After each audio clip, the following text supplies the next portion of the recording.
I'm mute. Hello, Unexpected Maker, Sion, and Paul. I hope there's sound now, is there? I'm hoping so. I probably should send out a tweet or something. Sound now? Is that yep, there is sound, or yep, there's still no sound? Okay, perfect. Okay, we'll send out a tweet or something. That makes sense, right? Seeing as it's not scheduled or anything. Low latency is on, but I've no chat because my stream is set up for Twitch, so there's going to be no chat box. Maybe I don't need to send out a tweet. I'll send out a tweet. It'll only take a second. How's everybody doing? My daughter went to bed relatively okay this evening, so I said I'd do a bit of work on an Attiny 841 that I got, and then I said, hey, wouldn't this make an interesting stream? Hey, is it Pal? How do you pronounce your first name? Pal Arne Johansson? Wink back to you. Okay. Streaming now. On YouTube, if anyone wants to join. Taking a look at the Attiny 841, except it's typed out string 841 instead of Attiny 841. Taking a quick look just to set the expectations for people. It's like Paul. Okay. Hey, Paul. Apologies. I'm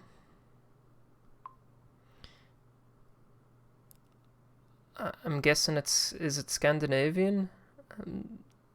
Hey, Rene, how's it going? Thank you, Unexpected Maker. I actually need to get the. Can you Norwegian? Okay, cool.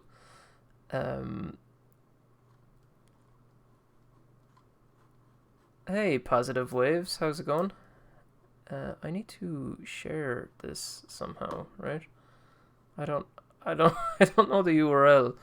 I'll just retweet Unexpected Maker's tweet. How about that? That makes sense. Whatever. Save this as a draft. So I actually didn't have a way of grabbing the URL on my phone. And there's me. It's pretty fast actually, the no latency mode. Hey, Rene from Germany. I am Brian from Ireland. Actually, I do like when people come into live streams and say where they're from and whatever, because it's nice to get to know people a little bit better. I know finding out where you're from doesn't reveal a whole lot about you, but it is something interesting. I did ultra low, just to see how it goes. Mightn't have been as much need. Yeah, so let's see. It's been a while since I live streamed. I've been out of the game. Desk plus me. I suppose I could turn my phone on silent. That'd probably help too. So I'm not going to stream for that long, and it's going to be a real not that long, not like an Unexpected Maker, not that long. Yeah. Okay, so first thing I need to do is fix the fact that my webcam is horribly out of focus. So I use the C920s, and they work great. Other than so the autofocus on the one pointing at the desk is bad. Yeah, the autofocus on the one on the desk is bad. Just because your hand is moving all the time, so the thing it needs to focus on is moving around. So I put that to manual focus, but every time I like sleep my computer and turn it back on again, it goes back into autofocus, so I need to turn all that stuff off again. Yeah, so this is an Attiny, but now I need to manually focus it in. I tweeted. I did. Let's see. That is not focused. Focus. Now it's upside down. Perfect. This is an Attiny 841, right? So it's a 14-pin chip. I bought this from Farnell, Farnell.ie, which is, I think it's a subsidiary of Element 14. They're definitely Element 14 anyways. And it was $1 or €1 delivered off them. So I bought 2 of these and 2 of the Attiny 441s, which is pretty much the same as this. I think it just has less memory. So for less than €5, delivered via DHL, which is pretty insane. So I have a project in mind. I don't mind talking about it, but it's a long way away yet. But I found a really cool split clock display, or split clock.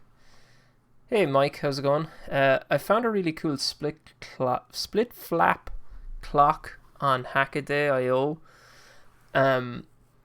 where they use the stepper motor to drive one of those, those kind of old style bus displays or whatever, where it flips through. Hey Alex, how's it going?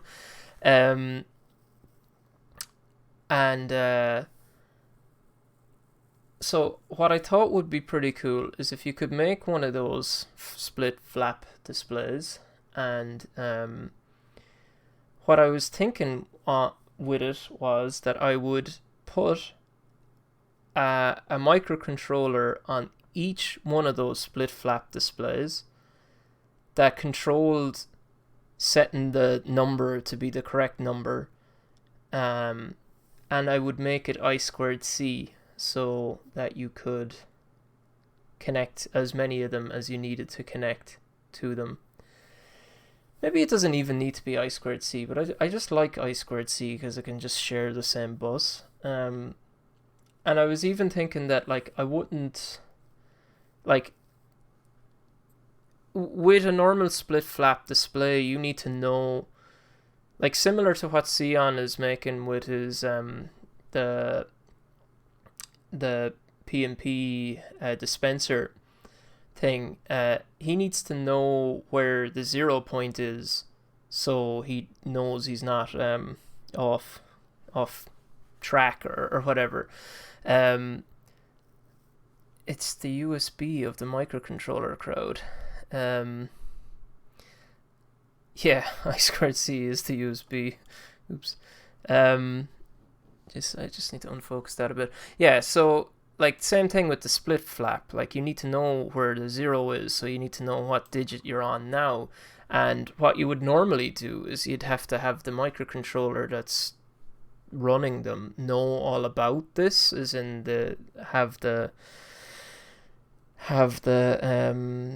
interrupt or whatever when it passes the 0 mark and everything that it needs to do. But I was thinking that I could just do everything on the Attiny, and like all it does is has an interface, then an I2C interface to set the number from, say, the ESP8266. So you could do a split flap YouTube display and you just send it the numbers and that's it. Yeah. So I don't know, I thought that'd be fun, and so that's what led me to find the Attiny 841, because it has hardware I2C slave support. But the more I looked at it, I was like, this is a really nice looking chip. It has hardware serial. It potentially supports HID, because it looks like it supports the micro nucleus bootloader. Hey Amit, how's it going? and I just thought, yeah, why don't we just get one, play around with it, and see how it goes. So one thing that was stopping me from playing around with it, sorry, was that they don't come in dip packages, and they I probably won't be able to help you, Amit, today, anyways, because I won't be streaming for that long. So I can't get too derailed. But yeah. So what the story is with this is that, yeah, they don't come in dip, and I want to be able to breadboard it. So I was Farnell sell like one of these for like €7, and I just couldn't bring myself to buy it. Um, I just I should have. I really should have. Like after I placed the order, it was like, why didn't I just buy that thing? But I just couldn't pay more for this adapter than for like 4 or 5 of the actual microcontrollers. So I just couldn't bring myself to do it. So I bought a 10 pack of these on AliExpress, and yeah, thankfully they came pretty quick. So I actually bought a 16p one rather than a 14p one. So yeah, that it doesn't really matter. It's just it's gonna have an extra few pins. So I guess the first things first is we need to solder this up. So let's do that. Got my trusty TS100. Come on, you're not from Cavan. I think I have. I think I have the. I think I have the Cavan gene in me though. None of my family are from Cavan, but so for all you non-Irish people, so Cavan is a county in Ireland, and there's like there's these jokes that people from Cavan are like tight with money. So like some of the jokes would be like, what's the easiest way to get copper wire from a penny? Well, it'd be a cent. You give it to 2 Cavan people and tell them to split it, so that kind of a thing. I don't know actually anybody from Cavan, so I don't know, is there much truth in that stereotype, but yeah, but that's just what Positive Waves is talking about by saying I couldn't bring myself to it. It wasn't happening. So okay, I haven't soldered on stream in a while, so this should be interesting. I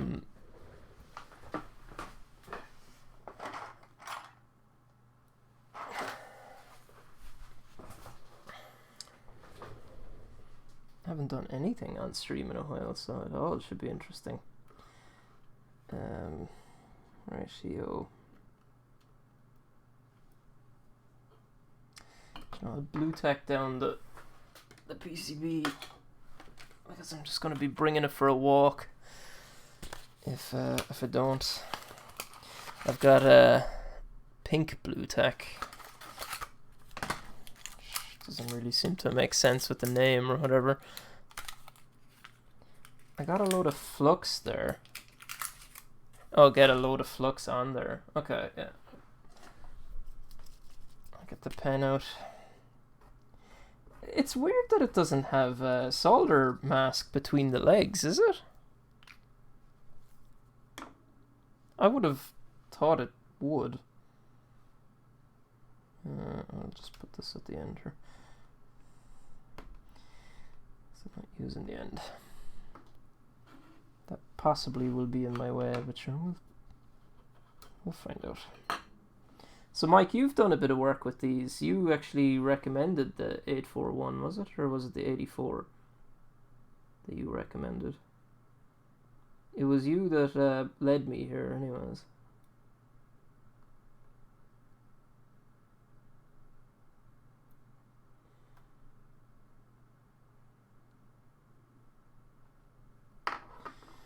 I have some form of connection there.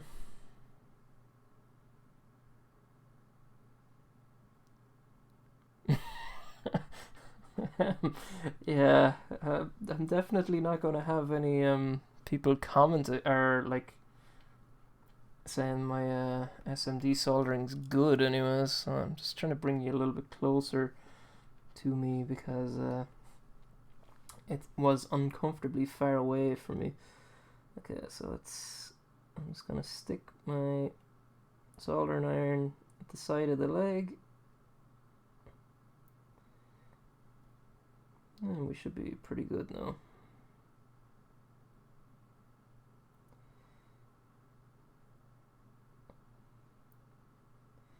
We'll see how this goes. Yeah, I'm pretty sure that I didn't even realize it was a 7-sided chip or whatever. When I bought the adapter, I just bought the 16 one because I was like, oh yeah, I have 8s and it doesn't fit on that, so it must be yeah, 16. But it doesn't really matter having the spare one anyways. So yeah, it's weird that I don't have solder mask between them, isn't it? I guess that's what you get when you buy boards for this price. Like, they were incredibly cheap. I think it was like €1 for 10 or something. So yeah, like I'd probably end up making a PCB for these or something, but like it was more just that I don't like the thoughts of making a PCB for a microcontroller I've literally never breadboarded with. So I said I'd get these. So let's see how we look here. I mean, not gonna win any awards, but looks generally okay. Am I over zoomed in? No. Looks fine to me. Oh, the drag solder. I've never been brave enough to do it, to be honest. Chris Cochrane, is it? I keep pronouncing his name wrong, so apologies if I said it wrong again, Chris. He did it on the David Watts clock build one, and I was like, oh, that's so badass.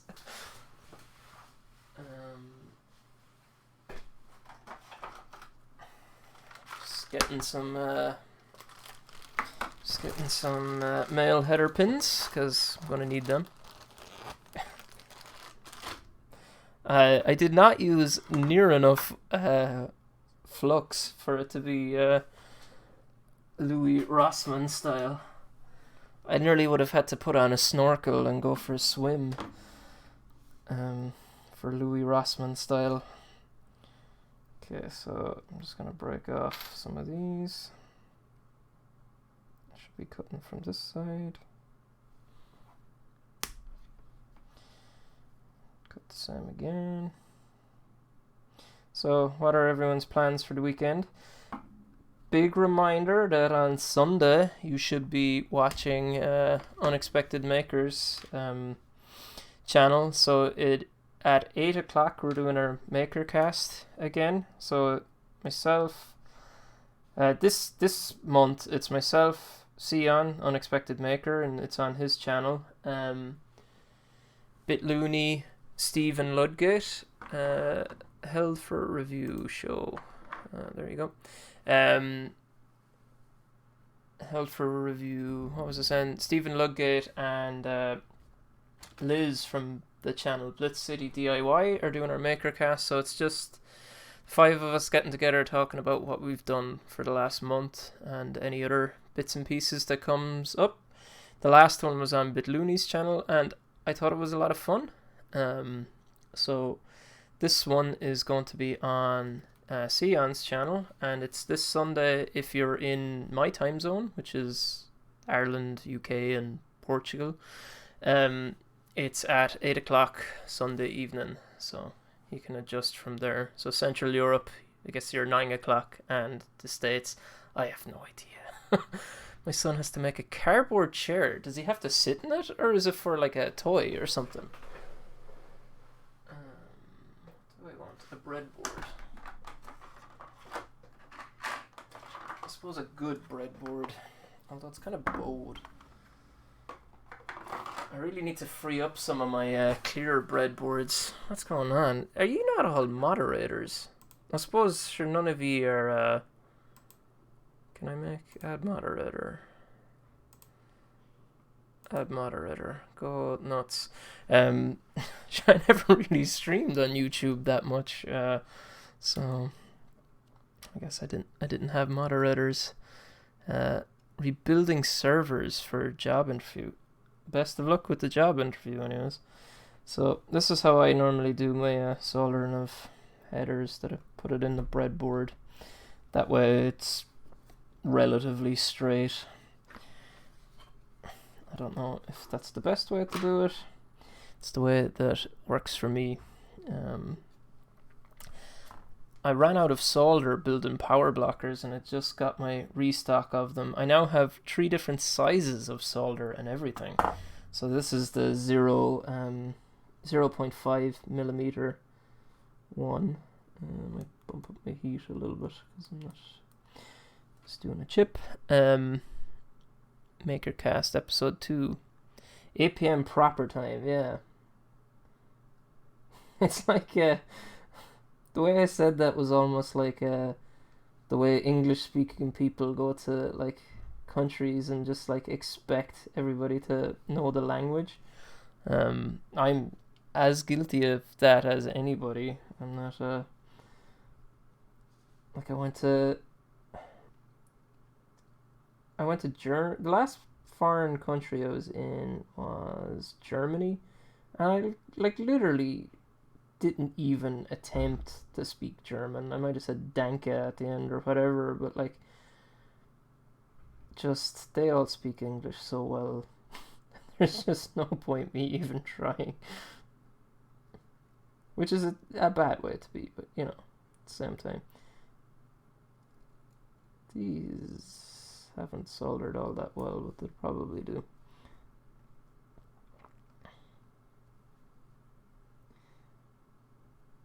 I should be holding it down with some blue tack or something. Come on. Oh. There's not a hole there, it was just a shadow.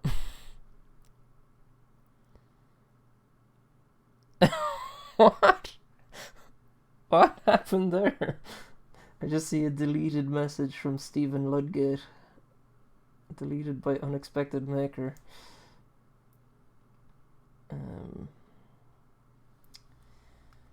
Yep. So the other thing that is happening this week for me as well is I'm hosting a hacker chat. And if you don't know what a hacker chat is, it's this thing on Hackaday.io where they get a guest in and they do like a text chat. So it's like a chat room situation, but like they do an interview on text chat, and people ask questions and stuff, and the person answers them. And I will be doing that on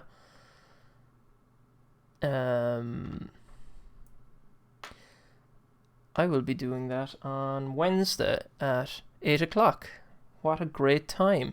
So actually, the Makercast is at 12 noon Pacific time, because that's what time that's at. Yeah, okay, so there's our Attiny 841. So I guess the next thing we need to do is look at how we program it, right? What wires we need to hook up to program it. Like it's programmed via ISP, so that should be okay. Let us see. Screen share. Yeah, where am I? There we go. Jeez, I've got this down. I'm an expert. I like how like in focus the ladder is, or how like how in shot the ladder is. You don't need to use pin 9 and 10. I definitely don't need to use pin 9 and 10 because they don't exist on this thing anyways. Um, okay, so a tiny 841 Arduino. Alright, so there's an Arduino core for it, and it is this one. I'm probably going to use that. But I also need to look at the Attiny 841 programming. I normally just go to images for something like this. So Arduino is ISP. This is in Spanish, is it? No.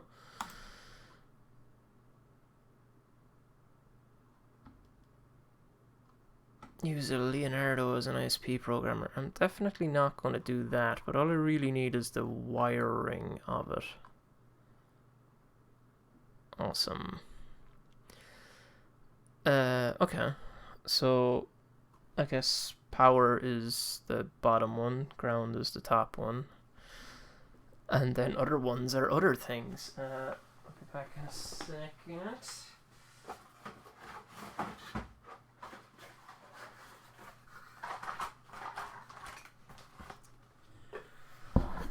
This is my high quality programmer. Now I have a. Let's switch back to desk mode for a second. I have Arduino Nano set up as an ISP programmer.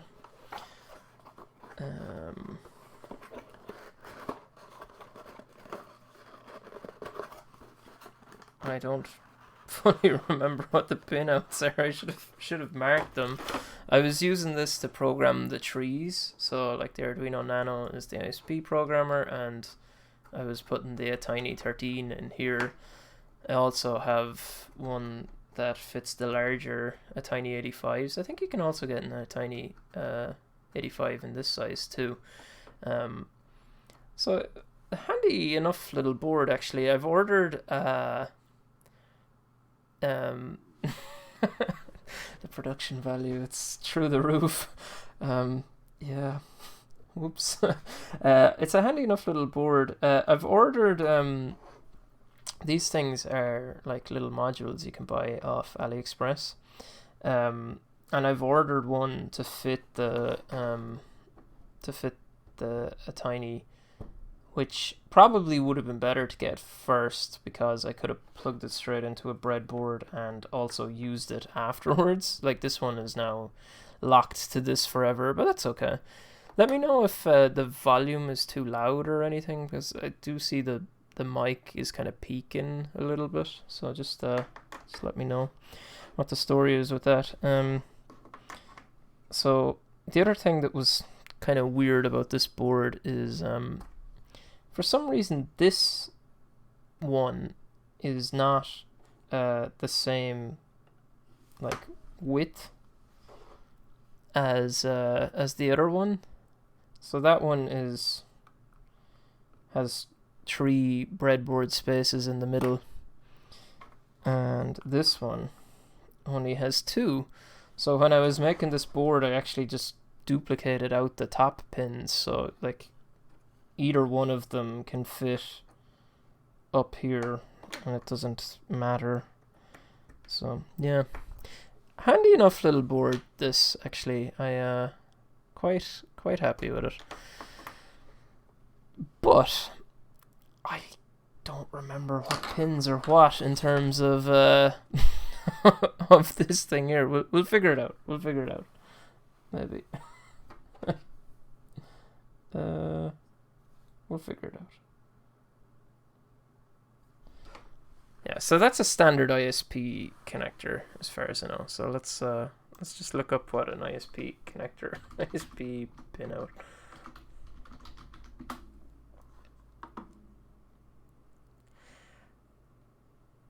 Silky Irish tones. I haven't talking all that loud either, so maybe that is the problem.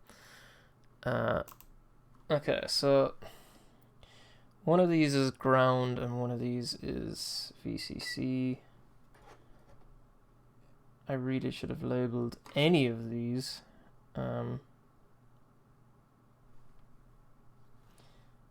that appears to be ground.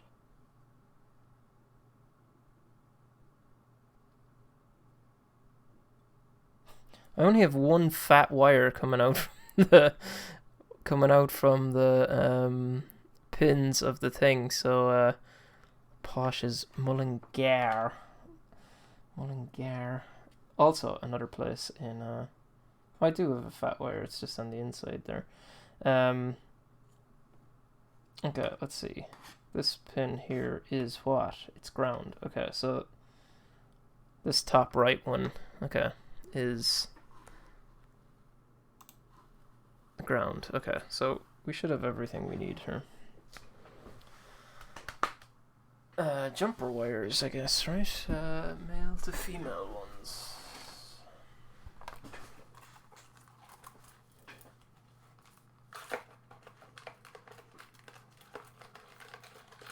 These long enough. I'll use the longer ones. We won't skimp on them. I do have a USB ISP programmer, and it just didn't work for me. So, and the Arduino as ISP has always worked pretty well. I made it just before Christmas, Stephen, for the PCB tree. So I was using it to program, like, I programmed like 50 Attiny 13s, more actually. So I wanted to make something that made programming them as easy as possible. And I even wrote a bash script to do the AVR dude stuff on a cycle. So like it would burn the image to the board and then say done, press enter to start again. So like I'd flip out the chip, put in the next one, and then be good to go again. So yeah, no, it worked pretty well. I was happy with it. I'm gonna have to move you up a bit. Okay, so you don't need to see the pin out that much, really. I'll swap it in and out for you. Focus. Okay. So let's maybe swap that one. I like it a lot though.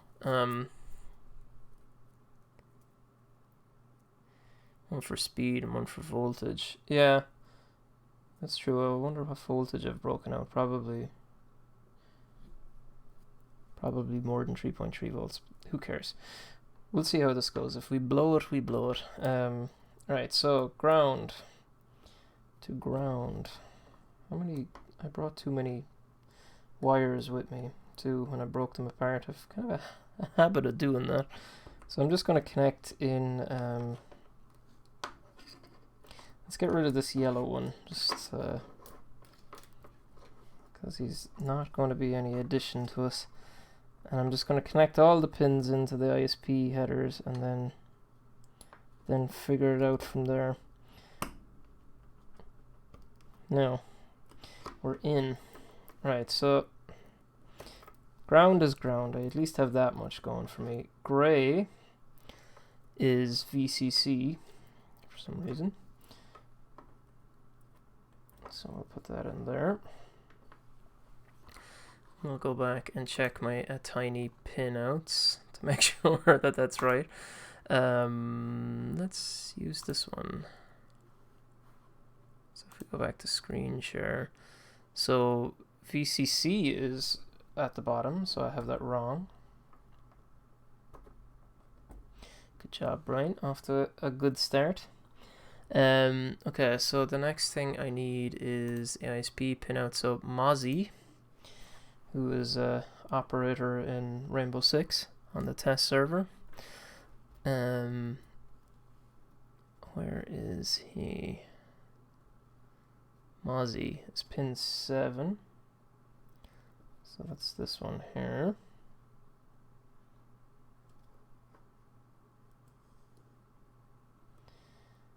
And what do we have next? Next thing we have is Miso, and that is Miso is the far side of that. So Miso was green,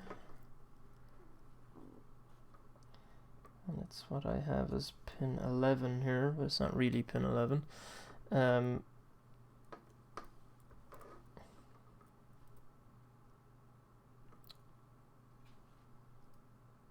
doesn't make sense. 1, 2, 3, 4, 5, 6, 7, 8. There's no pin 9 on this. Is that right? Who cares? Yeah, they seem to have just skipped pin 9, or maybe they just have it labeled wrong. I don't know. But either way, it's fine. Right, so that's miso. We need source clock, which is the next one in, which is blue.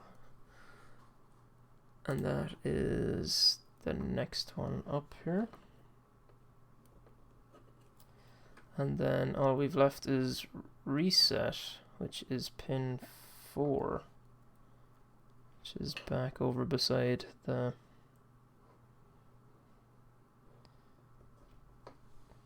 right.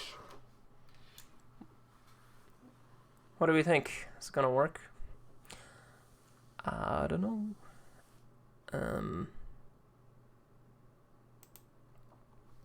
We'll give it a go. See what happens.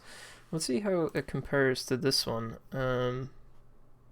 Yeah, no, it looks pretty similar to that anyways. Whether it's right or wrong, I don't know.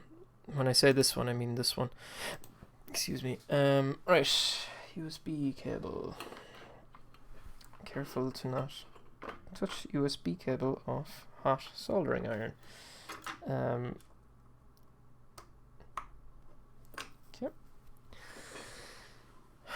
Right, EO. So, I guess I need to install this Arduino core, right?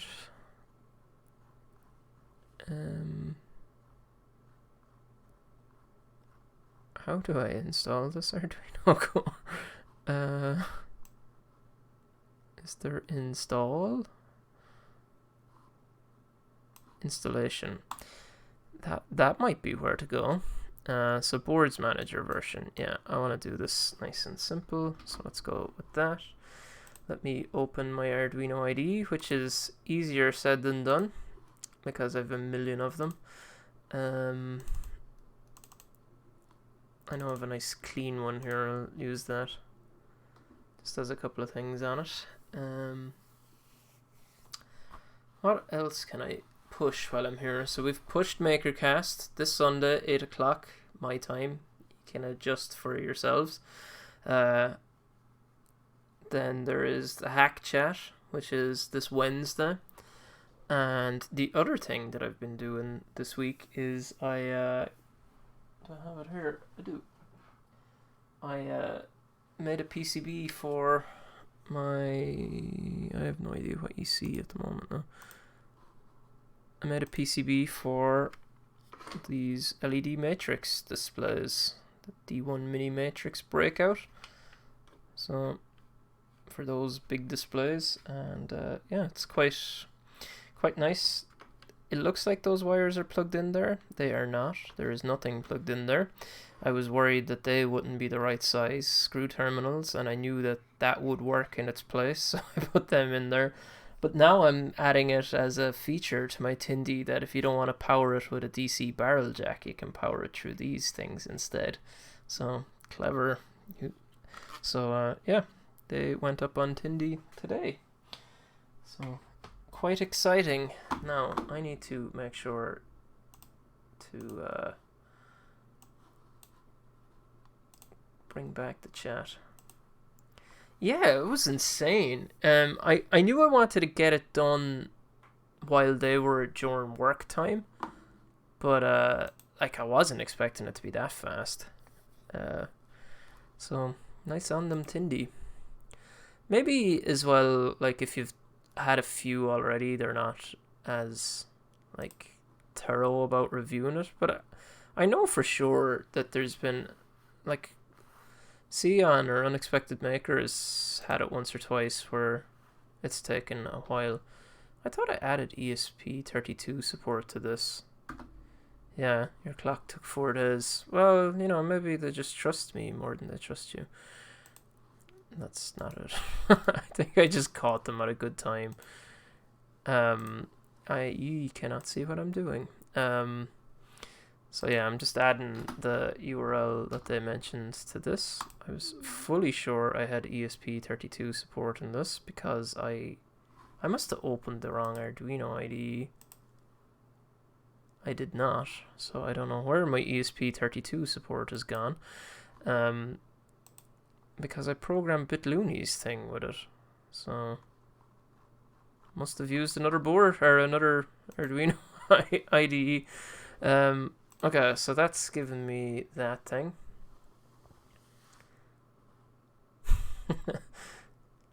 Yeah, better to be lucky than good.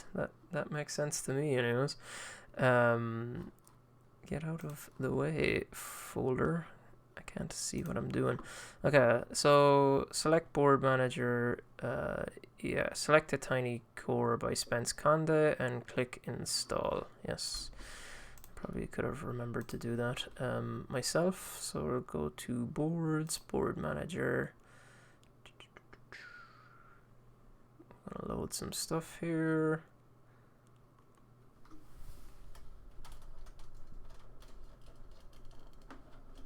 I'm running out of like room on my the wire on my webcam to move that anymore. So, did I move it the right way? I think I did. Yeah. Attiny core by Space Conde.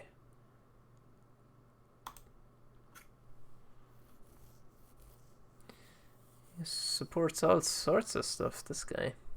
So this isn't the one that does the HID support.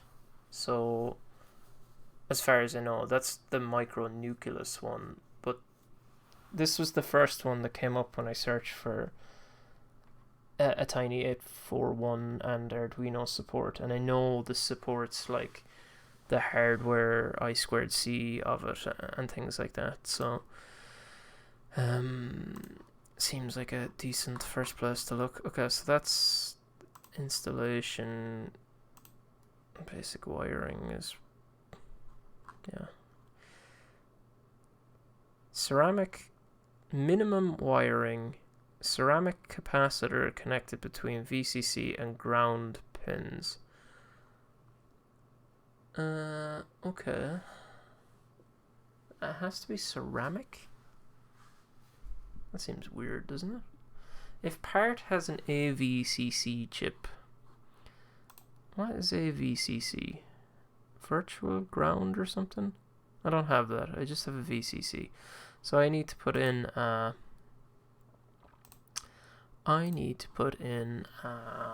ceramic cap.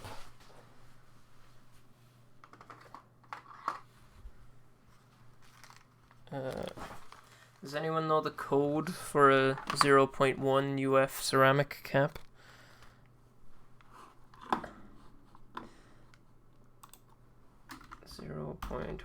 UF ceramic capacitor code.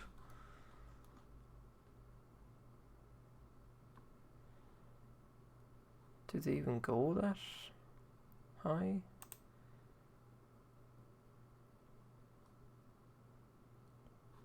So 104. Yep, you are correct. I was testing you. You all passed. So there's 104. Past Brian was good to me. He wrote on the little baggies that they came in the numbers, so it's not going to be too easy to put them in together. I'm going to have to do some form of jumpering.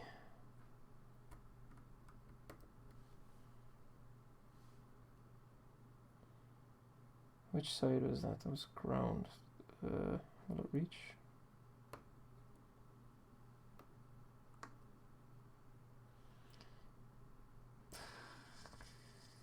That was either side is bad. I'm just gonna put it in ground. Remind me to not. So that's ground going into the positive. 1.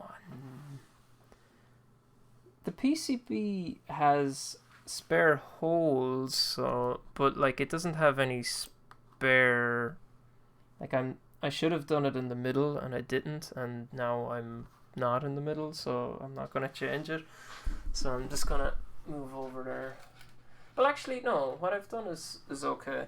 So I'm just going to just jumper from positive to there. No. Perfect. Ground to red. Actually, no. I'm actually okay.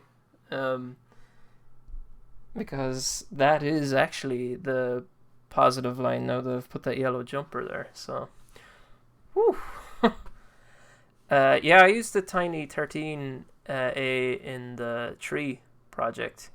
Will the LEDs go from solder blob to solder blob? Maybe. I to be honest, I would question whether I need this at all. Like, but we'll see. We'll see. Okay, larger capacitor if we need it. We'll also see. Right, I guess I would like to see how we work now. Is it a migration guide? I guess it's not really a migration guide. The 841 Opto bootloader. I don't know what an Opto bootloader is. I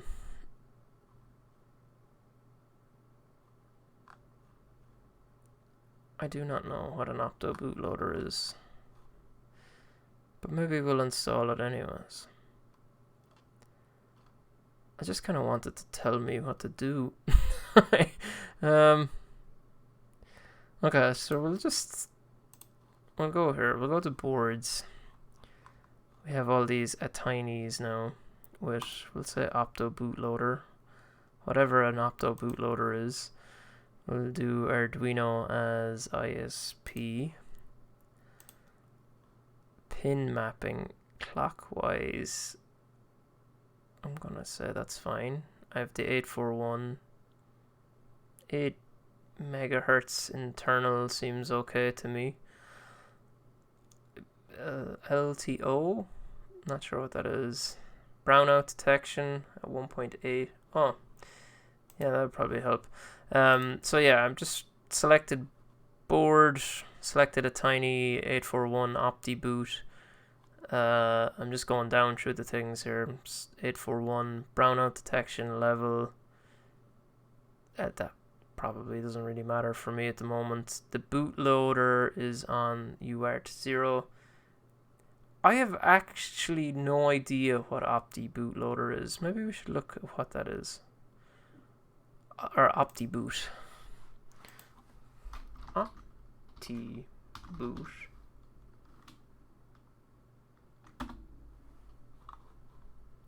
Small and fast bootloader for Arduino. Looks like a boot. Allows larger sketches. Makes your sketches upload faster.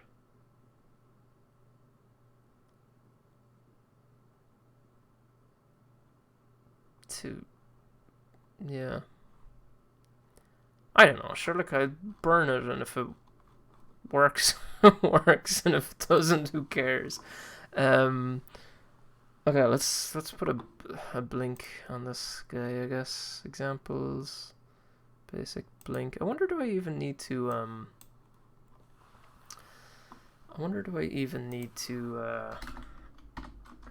define burn a bootloader specifically, or can I just upload her LED? I guess let's pick a pin of some description. Where was it? You.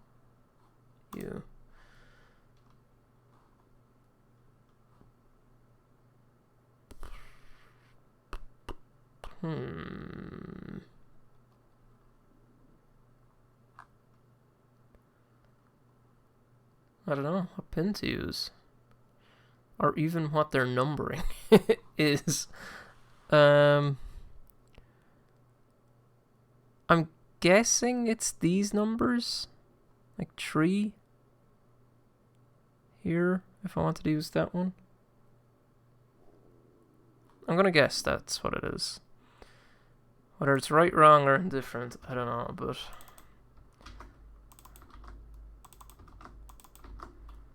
Okay, I suppose I need a LED now too.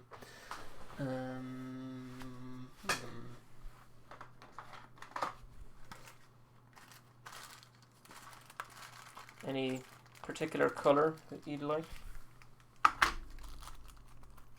Oh, the colors of the rainbow. Not really, but I've got some colors. I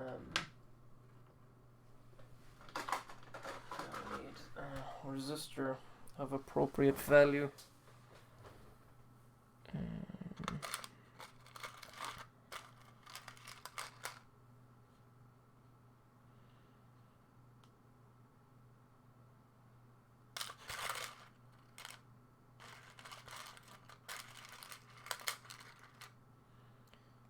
Is that 10K? Red, black, orange, or 1K is what I'm looking for.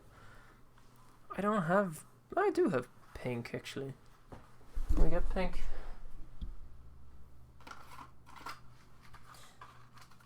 Top of the pile. IOR. I have some of them too.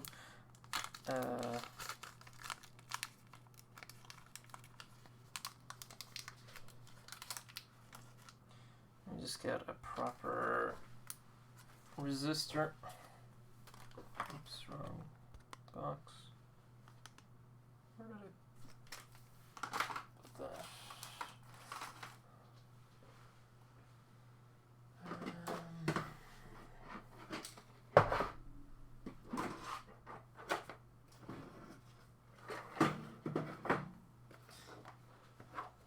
I actually got 220 resistor, probably do fine. 1K is already.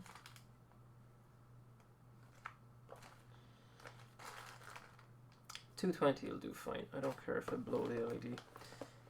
But I don't think I will. Anyways, paint the world pink. Okay, so I'm using this one. You can't see that because it's a little post box on the side of your screen. Or postage stamp. So I'm using this one. I guess I could use it as a pull down resistor, right? Alright. So if I connect that to there, except I bring it much closer. Alright, so that should be connected to VCC and also there. And now if I just use all my experience as a qualified electronic and computer engineer and put the long leg to positive, we should have something going here now.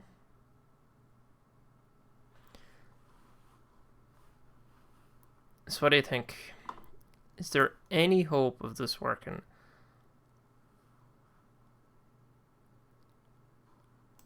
I'm gonna go no. Let's see what happens.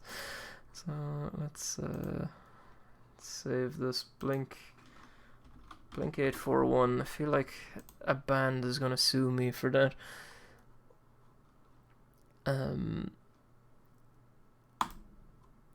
Okay.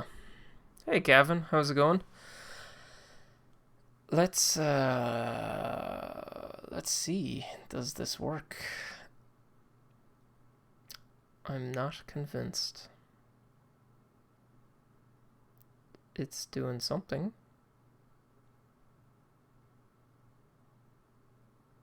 It is not uploading.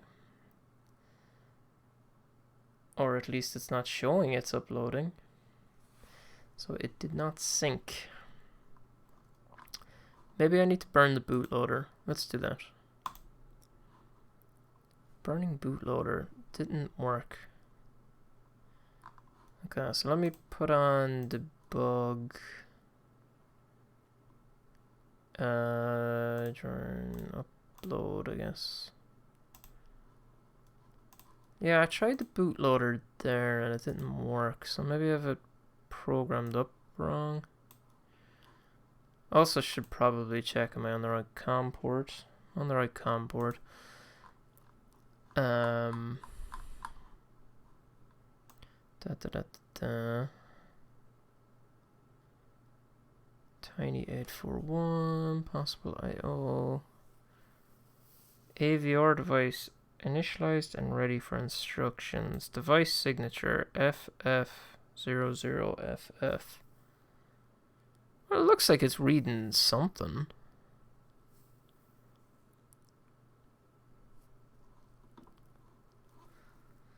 You don't need to, but you do need to program by selecting sketch upload using programmer.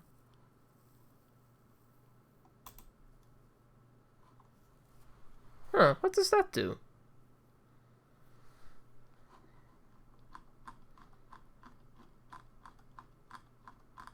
I've never had to do that before.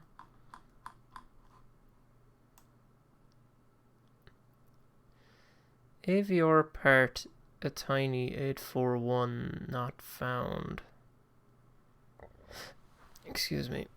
I wonder, do I need to restart? I have Arduino as ISP, right? Oh, there's a tiny core here. Maybe that's what I need to do. That's weird.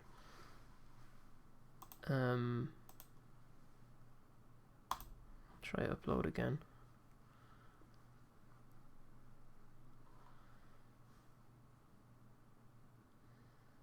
I have a kid's song stuck in my head at the moment.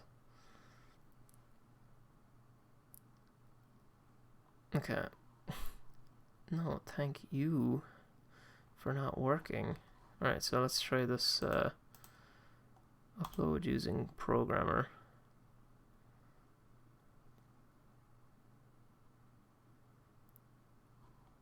Invalid device signature.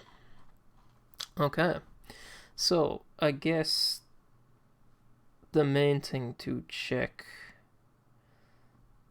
would be that I have it wired correctly. That would make sense, right?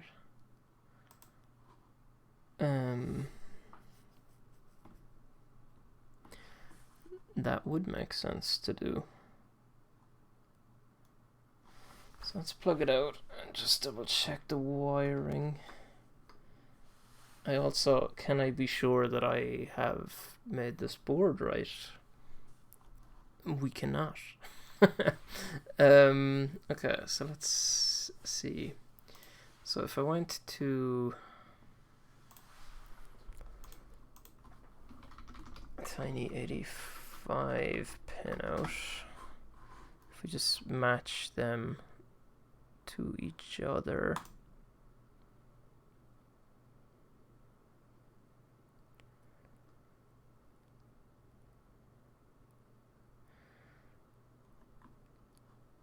alright, so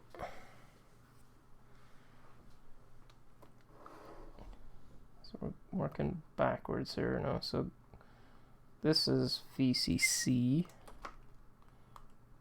And I can plug that into this movie to full screen again. Try burn the bootloader again. I suppose. Oh yeah, I can't use these female pins anyways. Okay, we'll try burn the bootloader again. Burn bootloader. Can't open device. That would probably help if I had it plugged in.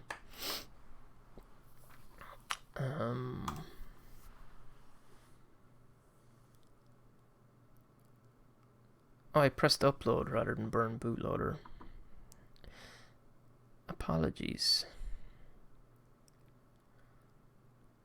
I'm hoping it doesn't just magically work. No, it didn't. Burn bootloader. Yeah, so the device signature is wrong. So it has to be a wiring thing, right?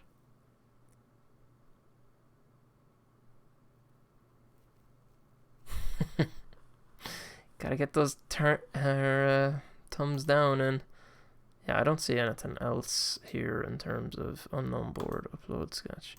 Okay, so we could try rewiring it, because I just haven't. I don't know if I've used these ISP pins before, so I can't be 100% sure that it's wired correctly.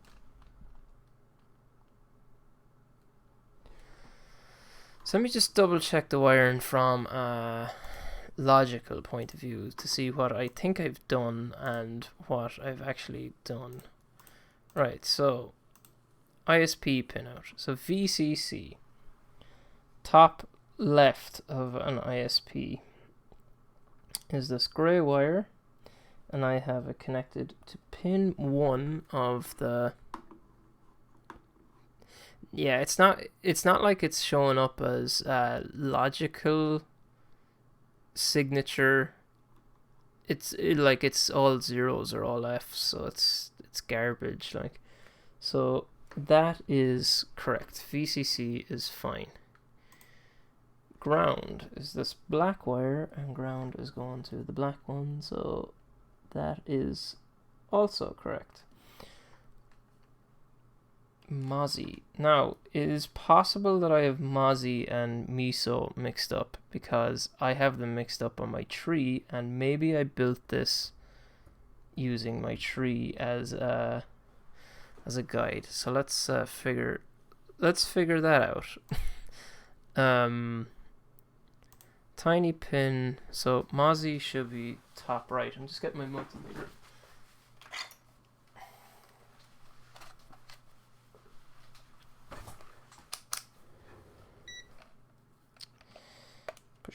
Push. Okay.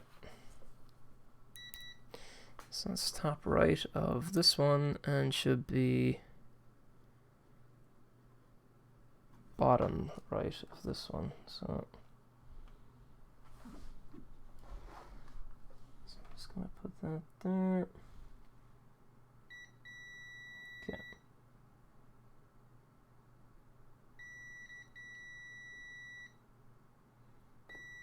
Okay, Mozzie is correct.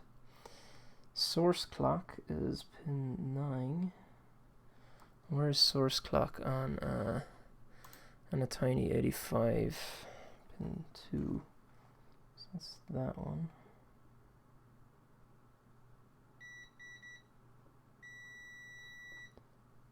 Yeah, so unless reset is messed up. So where is reset meant to be on this one? 1, 2, 3, 4. 1, 2, 3, 4. That's not beeping.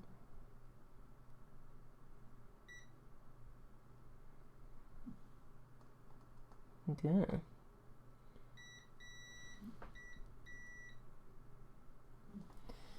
It looks like I might have a solder problem. So if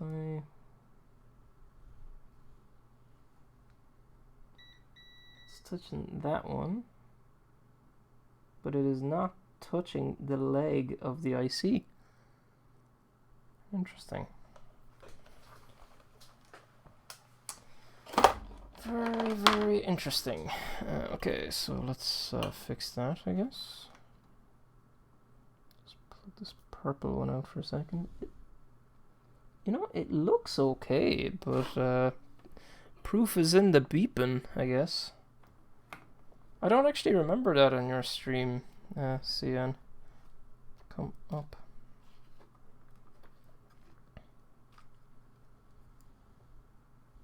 I'll definitely disconnect the power from this when I'm soldering it. I want to be lazy and like disconnect as little as possible, but I think I would be being too lazy if I didn't at least disconnect some stuff. I'm not going to use that little scrap of solder either, or will I? I'm almost guaranteed to burn myself if I do, but sure. It's all in the game, right?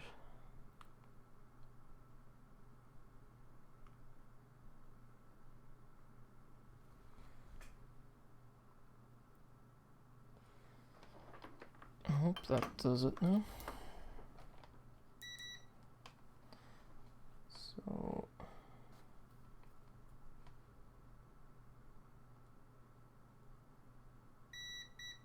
yeah, I have a connection there now.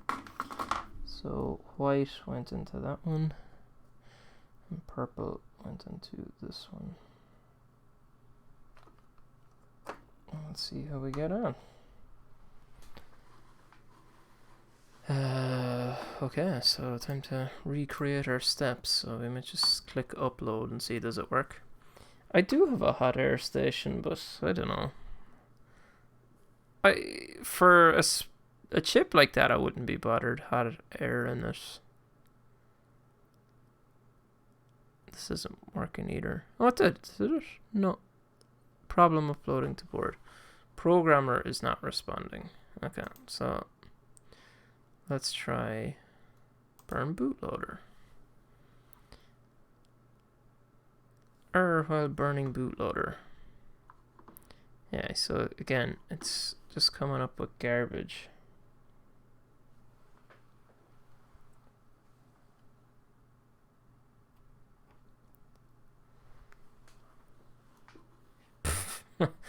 Good old Mr. Watts. Okay, so let's try uploading using programmer one.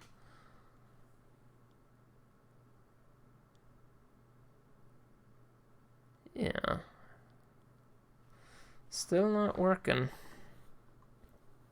I suppose, did I really check the... Did I check the, that all the rest of them, that the pad was touching the leg is on that one. Is on that one. Can't reach this leg.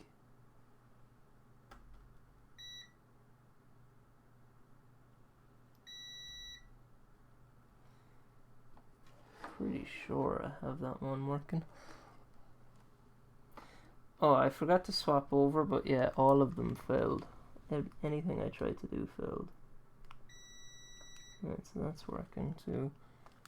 Ground is working. VCC is working. Okay, so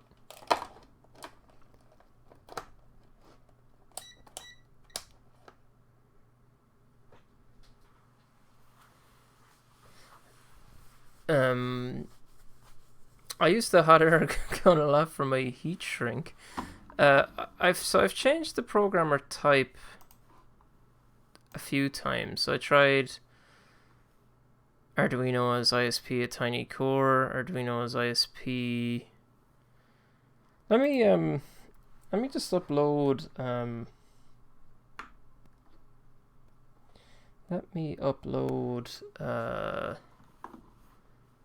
the Arduino as ISP sketch again, just in case.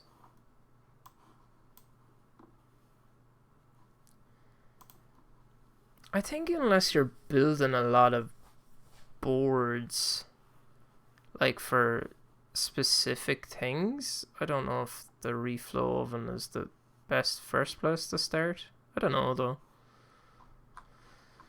Nano.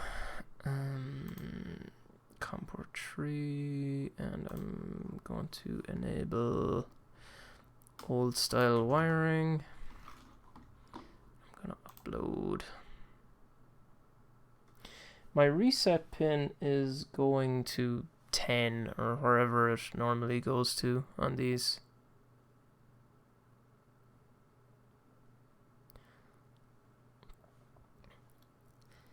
So my my hot air station, I haven't used a huge amount for actually reflowing stuff, but I have used it a little bit. But it has absolutely paid for itself with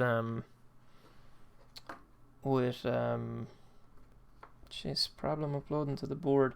I think I had a problem where I couldn't upload the Arduino's ISP sketch while it was plugged in there. I can't remember what that was about.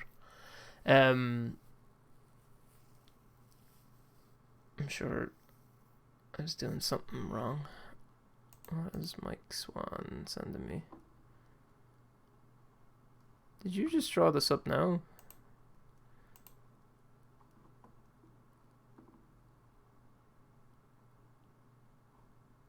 Did you just draw this up now? Because it is even using the same LED pins as me. Is it? No, it's a little bit different.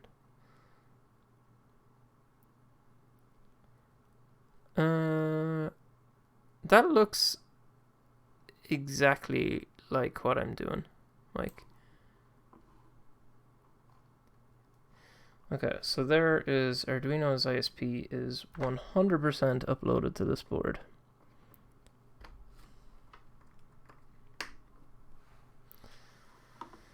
So now, go back to our Blink.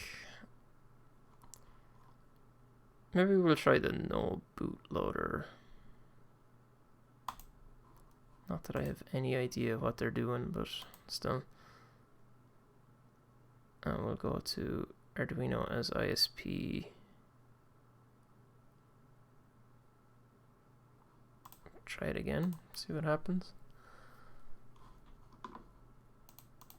Where are we?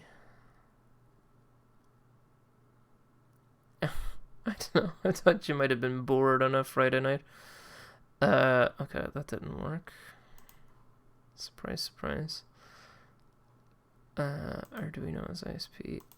I suppose I could take down my actual ISP programmer and see what happens. But I never got that to work with the Attiny 85 even, so the chances of it just magically working for this are fairly low. What's this? No such file or directory. Okay.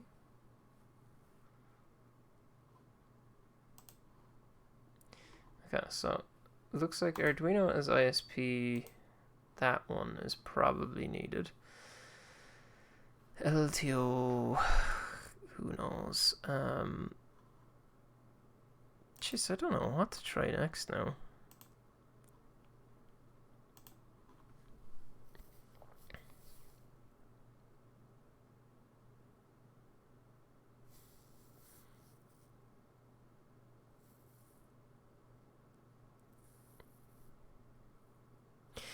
I'd say, Stephen, if you're buying one, I'd just buy it off Amazon. For me, the price wasn't much different to buy it off Amazon than to buy it from AliExpress, and I didn't have to wait like all the time and probably get caught with customs and stuff. They used to be way cheaper. Like 2 or 3 years ago, they were like €25. And now, like, even on AliExpress, they're $50 ish. So I think it's just worth buying them off Amazon. Excuse me. What else could we try? I guess I could just not use this board. Plug the Attiny in. Is there any... There has to be... This is just wiring. Okay, so I have VCC, have ground, if it has multiple VCC pins.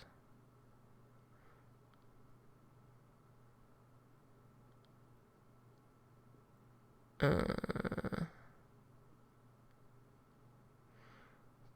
1 UFs are not optional.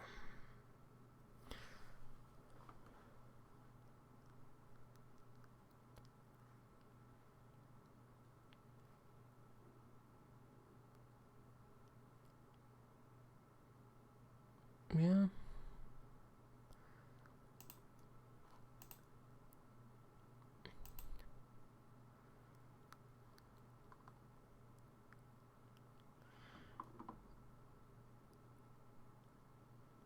Yeah, yeah. The one I have at the moment is it's not the Plus. Yeah, it's the 858D. I got my one on Amazon for like £37 or something.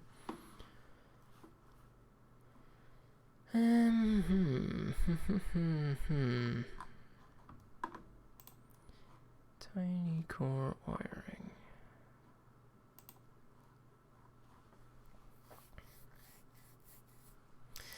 Okay, we'll take a quick look at this. Blah blah blah blah blah.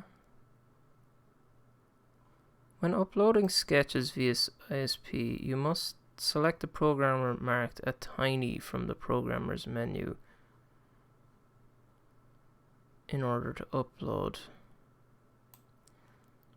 Marked Attiny from the programmer's menu.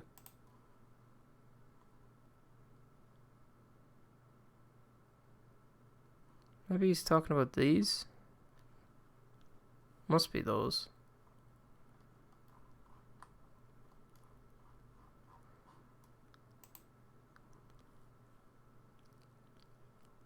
Select the programmer marked Attiny.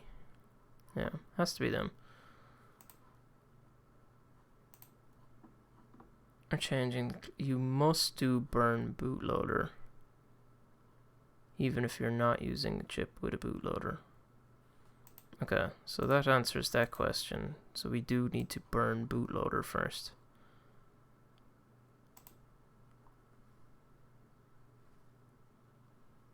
Invalid device signature.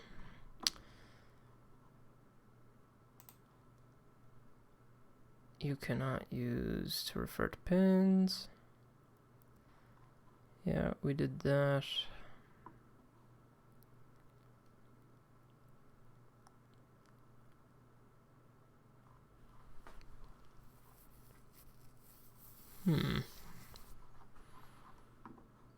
That's all additional stuff. Does anyone have any issues?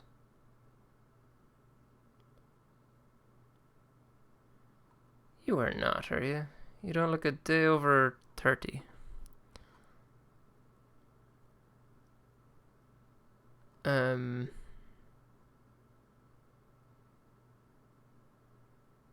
Yeah. Jeez, I don't know where to go with this now. So, I think I might just plug the Nano in to the breadboard and connect it up that way. Just, I could have a mistake on this board, the actual board I made, so. And it shouldn't take too long. Yeah, I don't know if it was even recognized the last time I tried it.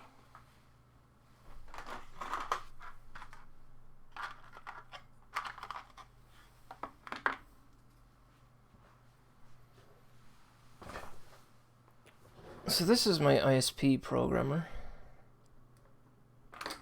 I guess I'm going to need to use extension cable.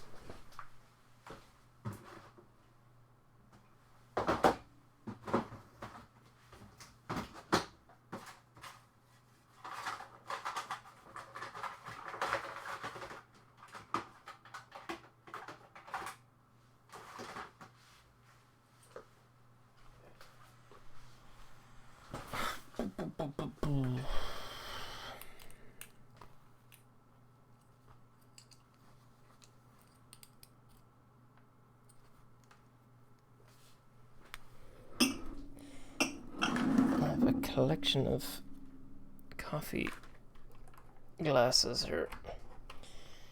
Okay. So I did not hear any boop-diddy-boops. So like an ISP programmer would show up as another port, right? I don't have any ports at the moment. So I'm guessing I don't have a driver installed for it or something. ISP programmer driver. Driver.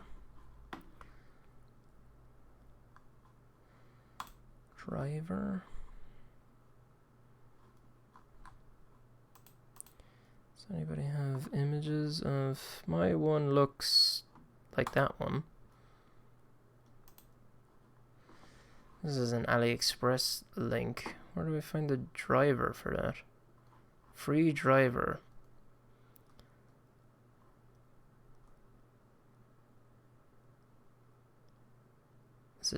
Is that meant to be no need to install driver? Okay.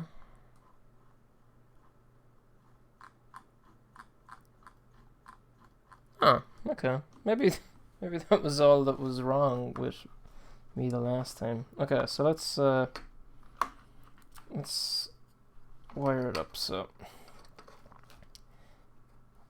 let's start with the top few. What was the ISP? So Mozzie.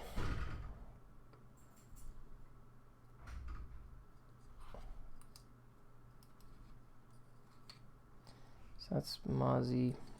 VCC is beside that. Ground is down the bottom here. We've got Miso.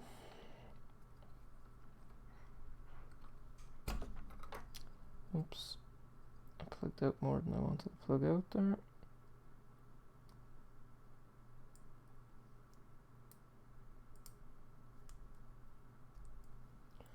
What else do we have? Source clock. Source clock is down here. And reset is beside source clock.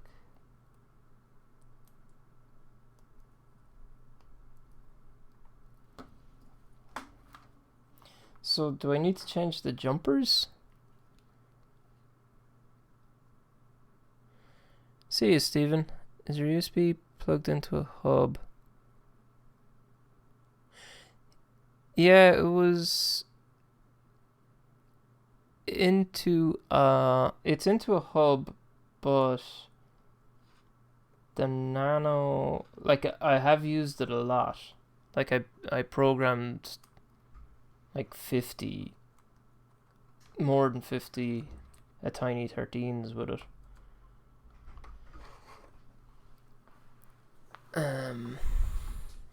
Is there a jumper tree? There is not a jumper tree. Well, it's blank. Should it be connected? There's no headers in it even. Hey Mai, how's it going? Okay, so yeah, I've never used this before. So do I select ISP programmer, is it? Yeah, it is blank. So is it this one? USB AVR ISP USB BASP. Okay, let's select the blink sketch. Okay, so let's go to burn bootloader.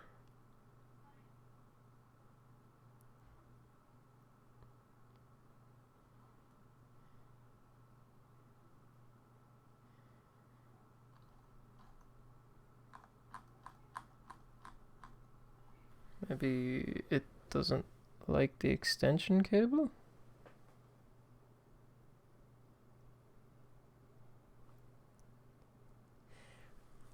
Apparently there's no ports when it comes to this. I've never used one. See, the port is USB rather than any port. Cannot set source clock. Oh, that's what I did use, right? USB Attiny.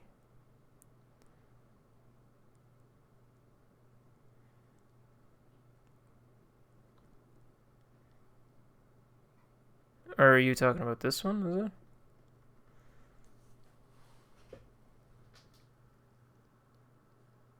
USB Tiny.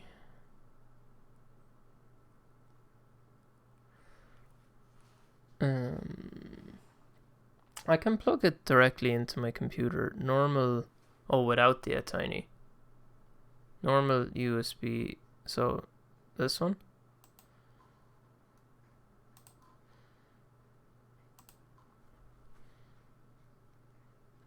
Yeah, okay, so maybe I'm gonna try plug it like directly into my computer, not through a hub or anything.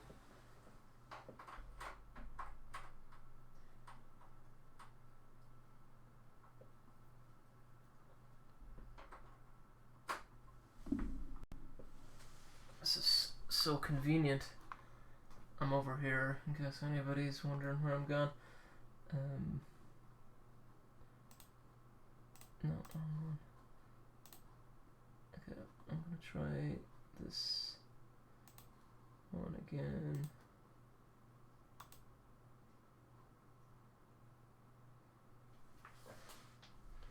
Please check for firmware update.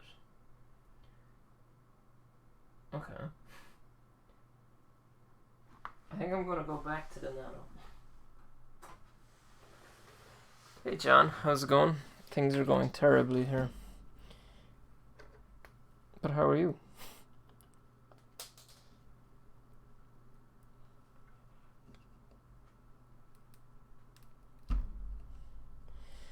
Right, so I need some mail. To mail 2 parts. Okay.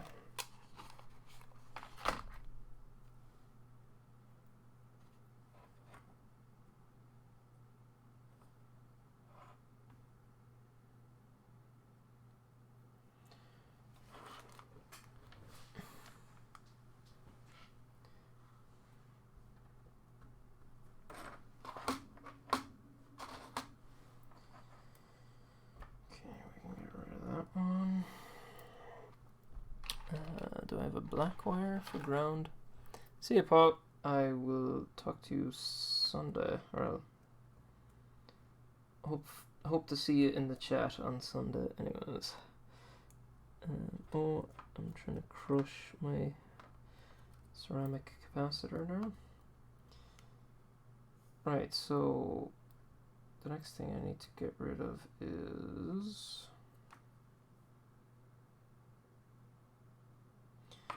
Mosey. So if I go back and look at my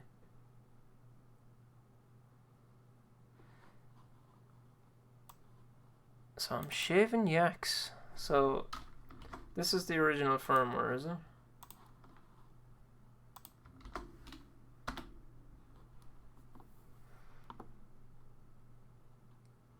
How do I flash the firmware to it? I have Zadig.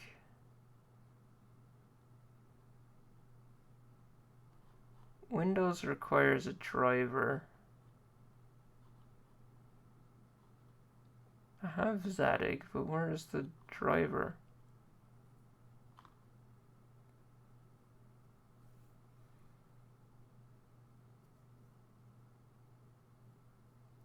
It's not actually even that expensive. Try it with jumper tree. What do all these jumpers do? Self-programming. Jumper tree is voltage to the target.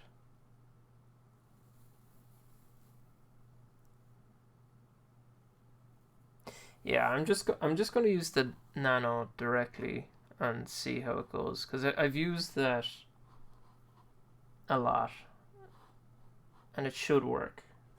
I'll save getting this thing working for some other day. Let's plug everything out and start again. Okay, so alright, so the next thing I need is where is my, I feel like I've opened this image a few times, but why not do it other?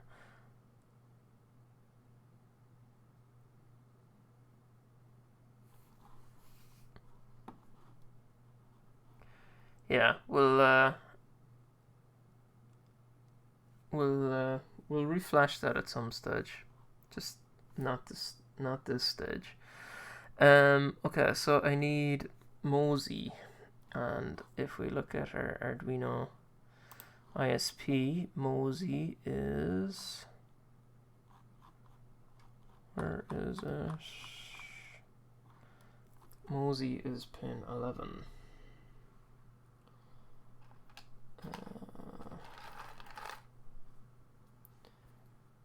So Mosey should be 7 here. Pin 11 here. What else we got? Then we have Miso. Miso is up here. Just this one. What was Miso? Pin 11 or something? Pin 12. And source clock is pin 13, just down here. This yellow one will do. That was this one here, bit of a stretch, but we got there. And we'll use a nice orange one for reset. So reset is pin 10. Pin 10. And reset is pin 5 or 4. 1, 2, 3, 4. Isn't that where that was? In the middle. 4. 1, 2, 3, 4. Yep. Okay. Let's back to Blinky. We do not have the nano plugged in at the moment. Is that everything? Yeah.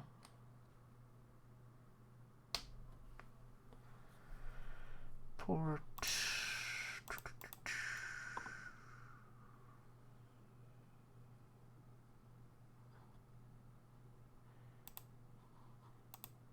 The best way to deal with flashing via ISP is to use AVR do this. Ah, cool. I will take a look at that, but I'm actually hoping that this works. And I'm just going to use Arduino as ISP.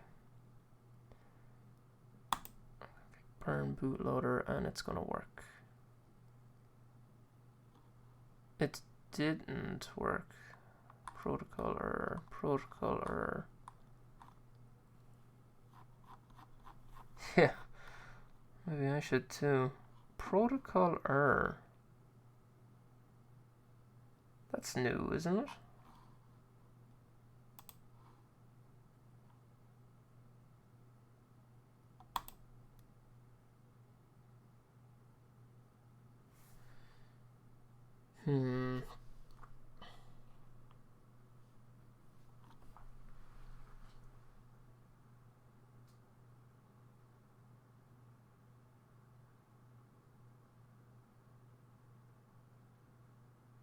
I'm kind of stumped.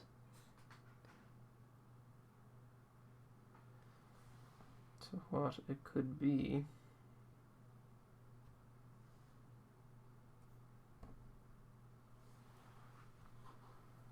Hey, John. I hope you're not using up all your data watching this now, because we're going nowhere fast.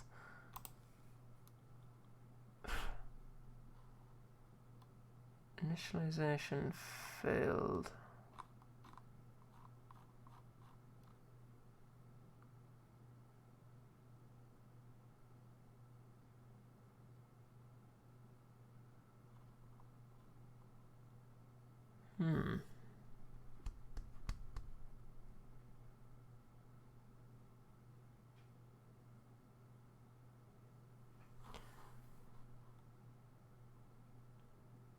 Yeah.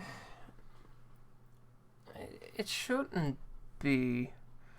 So, the the dot is the dot. Oh, I'm probably gonna poke your eyes out here. Let's see.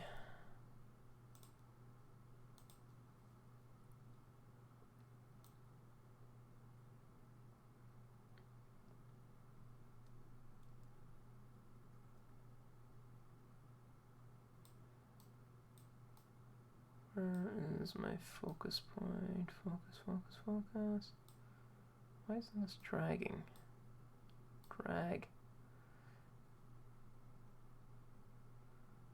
So I don't know. There is a thing that looks a little bit like a dot over on the left, but that's just flux. So the dot is up on the top right. So if we take this image here and rotate it to the right, VCC is on the top. Reset is in the middle. And Mosey is there. So I should have it wired right. Just double check Mosey and Miso again. So Mosey is blue, and that's 11. Mosey is blue, and that's 11. Yeah, so I have it.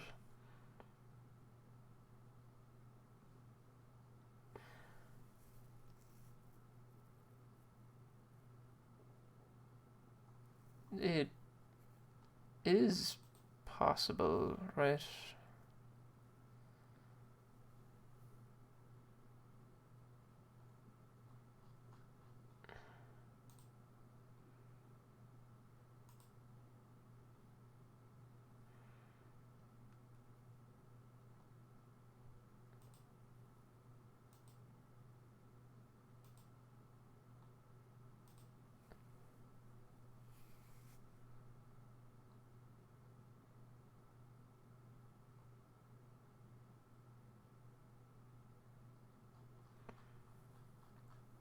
I'm using the Attiny core. Yeah, so Attiny core by this Spence Conde.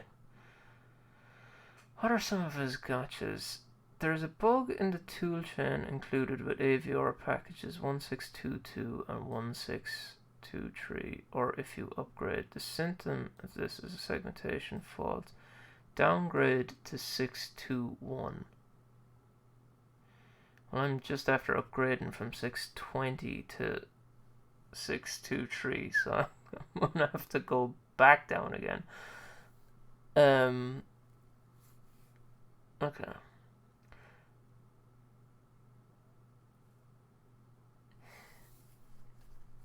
So for one-off things yourself, the Attiny, it can be a little bit more expensive than the Pro Mini, but if you're building a product, you can buy the Attinys cheaper than you can buy the Pro Minis. So what did this say? 621. I'll install that one.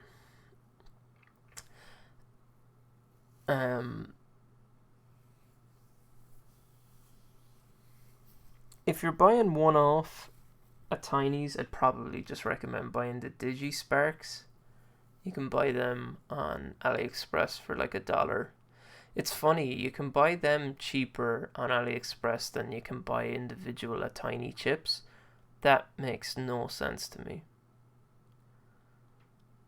But hey.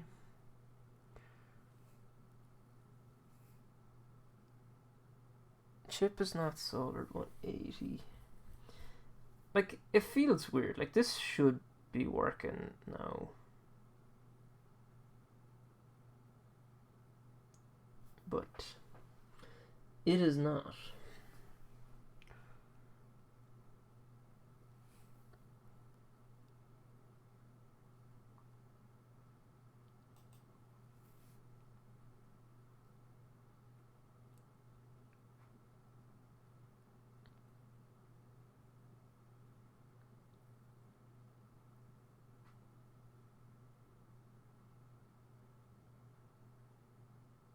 Using the chip for the first time after changing the clock speed. Yep.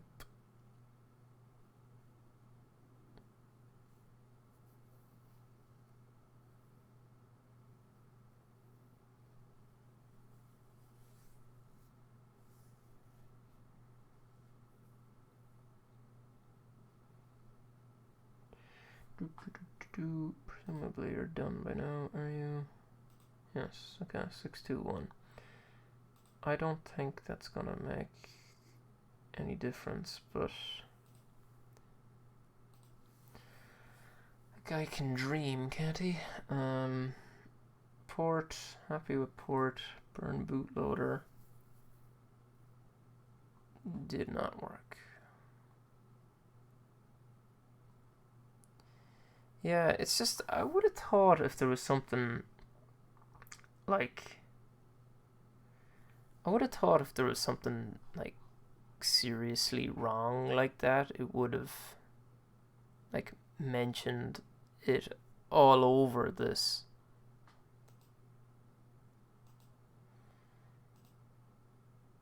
Migration guide.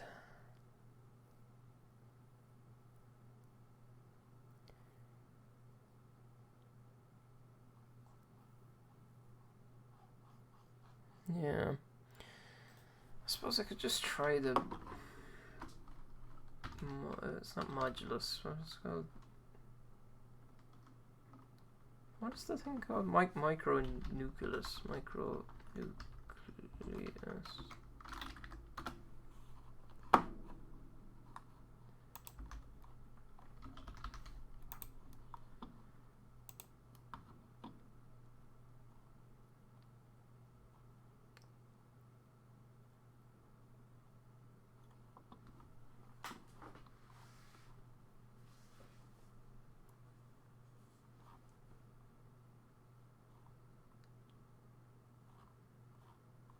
How do you install it?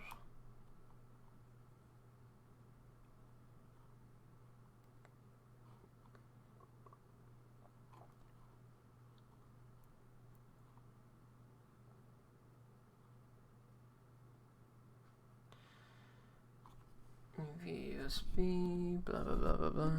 Identify the host computer. Blah blah blah blah blah. libusb. Config files. Ugh. Oh, there's something I haven't seen in a while. Please do not rebrand the micronucleus by renaming the USB device. Interesting. Please make your hardware open source. At least the schematic needs to be published. Interesting. Have I seen this? Yeah, I had that open earlier. Why does he have a... Use the Arduino ISP. Convert to Leonardo. I've done that. I suppose I could use the actual ISP headers, but I shouldn't need to.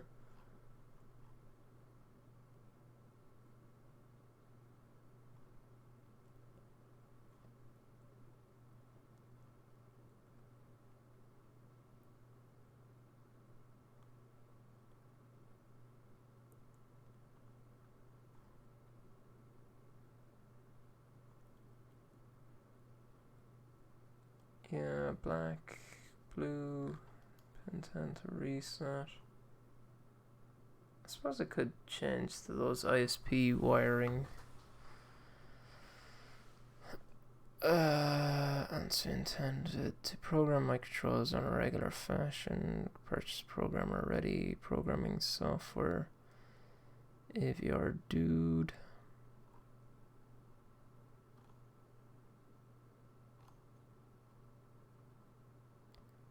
AVR do this. Interface is blah blah blah blah blah.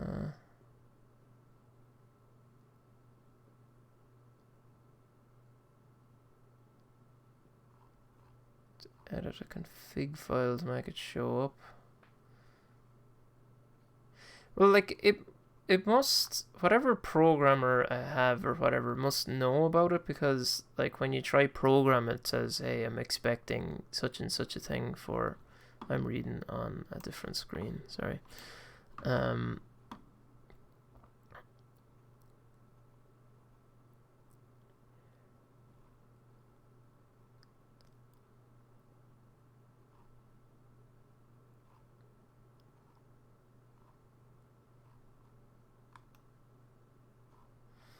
Right, so AVR do this.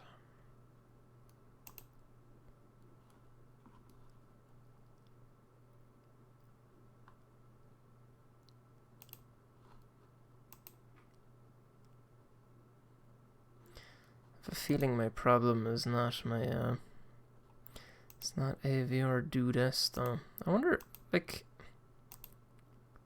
I hardly broke the chip when I was soldering it. Like, I was pretty in and out with it. I can't imagine I did.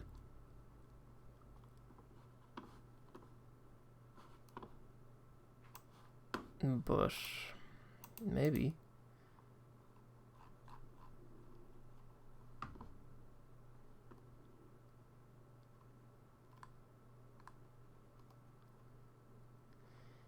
Well, there's a lot of stuff here.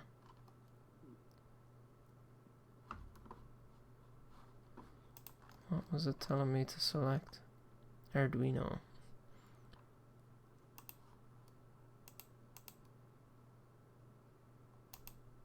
Arduino.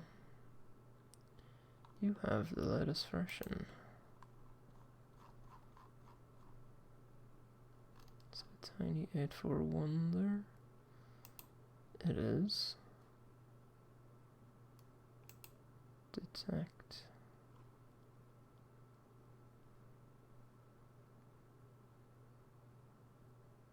AVR dude is running.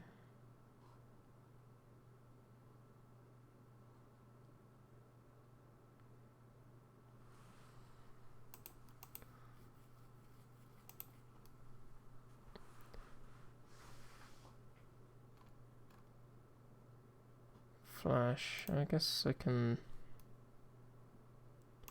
go to Sketch and I can export compiled binaries. Done compiling.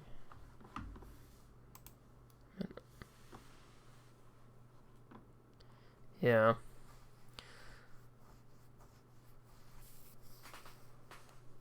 What to do? What to do? What to do?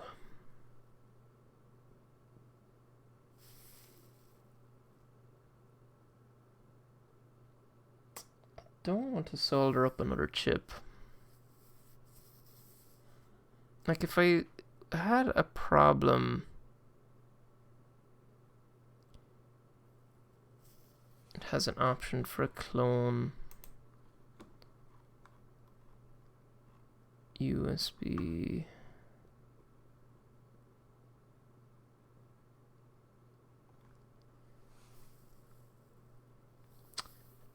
I've checked my wiring a lot.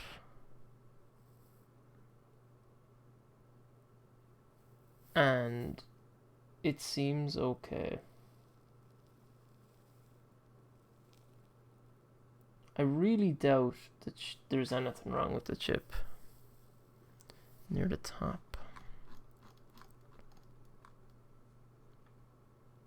Any USB clone with the correct VID. I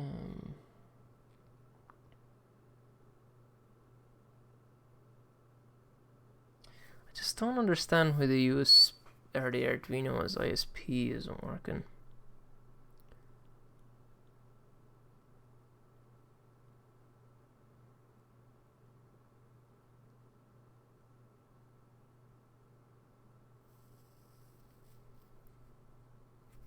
So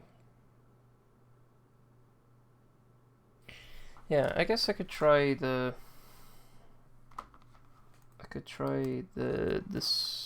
You're very unfocused on the desk view.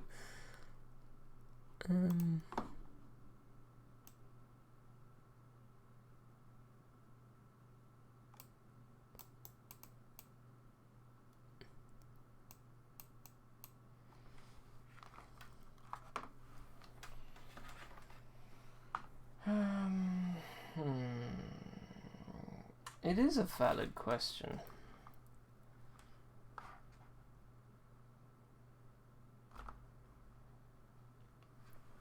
I could program in Attiny.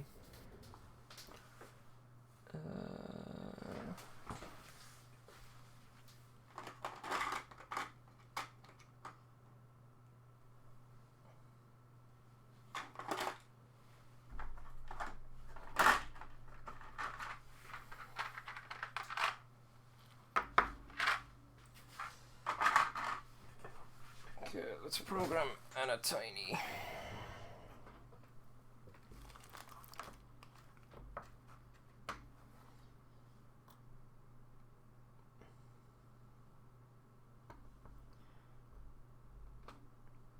Just to prove that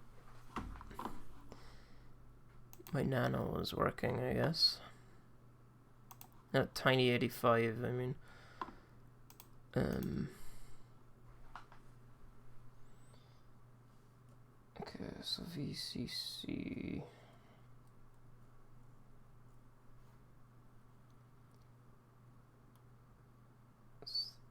This one.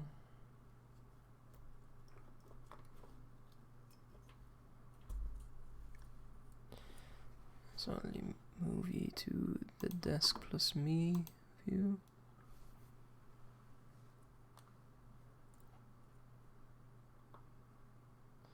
It's that one. That one. What else do we got? Reset.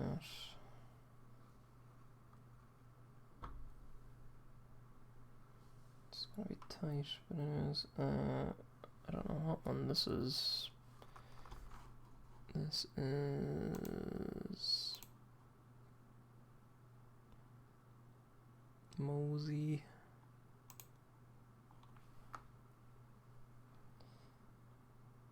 Or Mossy.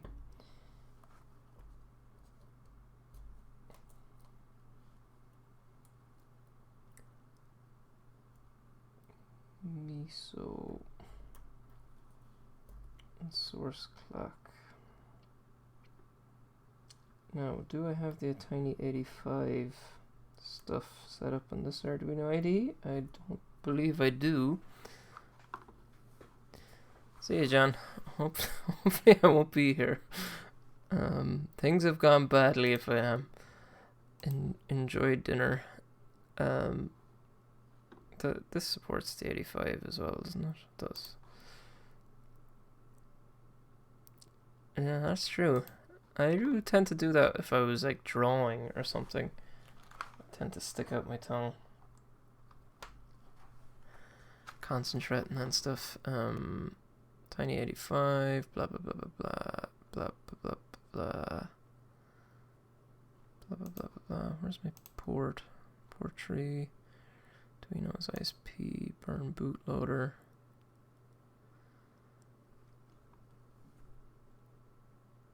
I guess that's a good thing?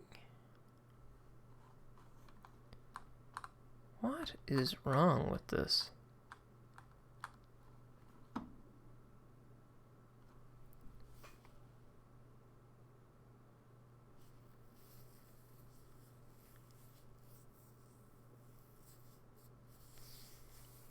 I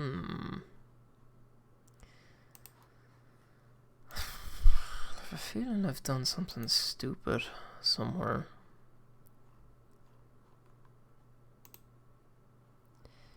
Installation. Version 1.85 is recommended. I'm using version 1.85.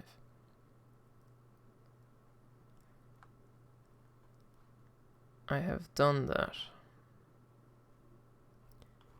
I do not need to do this.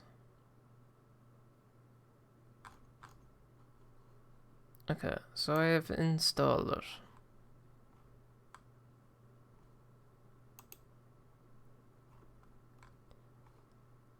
I guess I don't have those little ceramic.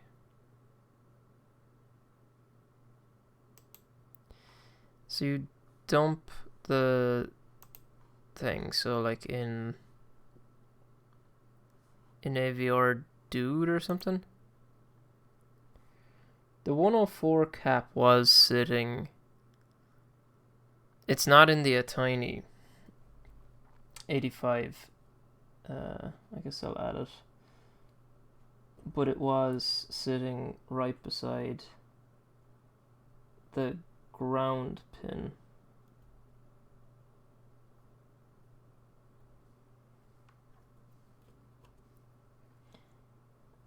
And then the positive pin. VCC.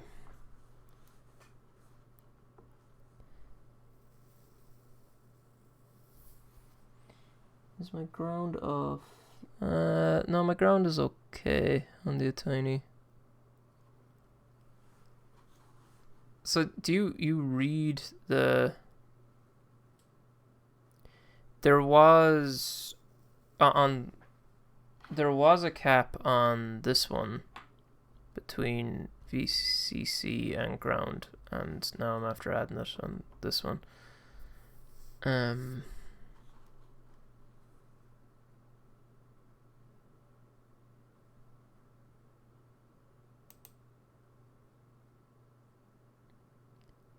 Oh yes, sure, it's doing the wrong thing. Arduino, COM port tree, read. Reading fuses. Oh, it's the wrong board. Detect.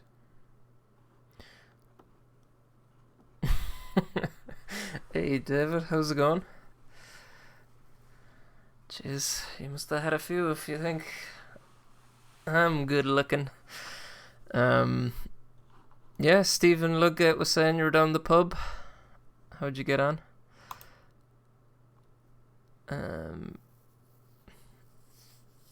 Down pub 104.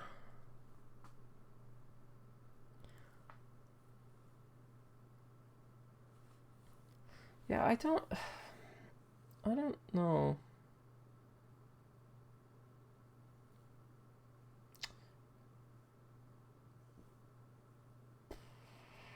I'm using VIN. Is VIN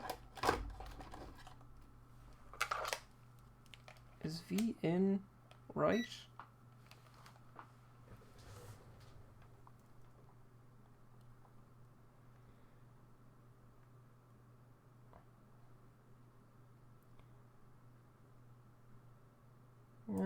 Yeah. There's 4.5 volts across that. That's not a problem.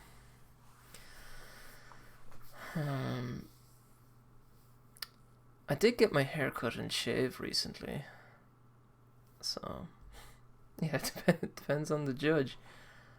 Oh, I'm really confused. I thought this would work pretty okay, and it has not. Well, the Attiny 841 could be a real thing, but we haven't gotten it working, so maybe it is a big ploy by, is it Atmel, to make me waste my time and your time. I don't know what to try.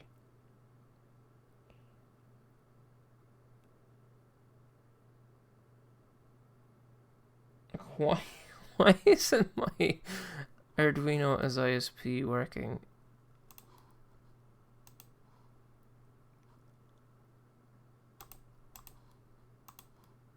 Let's try burn the bootloader with this one.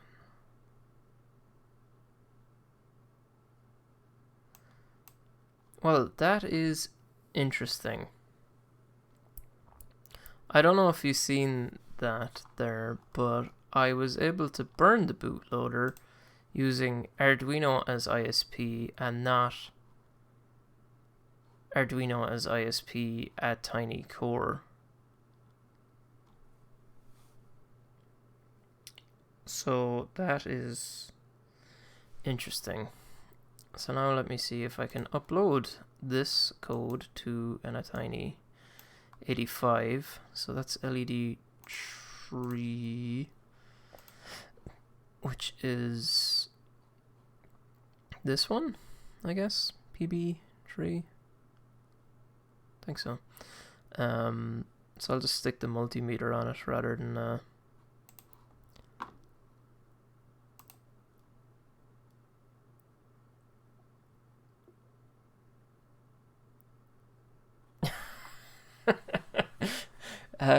so the issue is that I, up to now, have not been able to program anything, but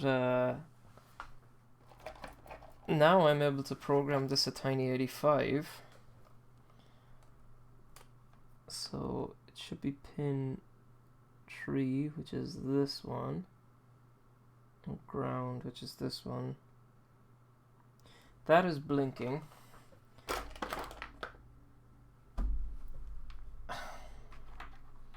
Did I just spend a load of time because of that stupid second Arduino as ISP? Possibly. Possibly. But anyway, sorry for banging the thing.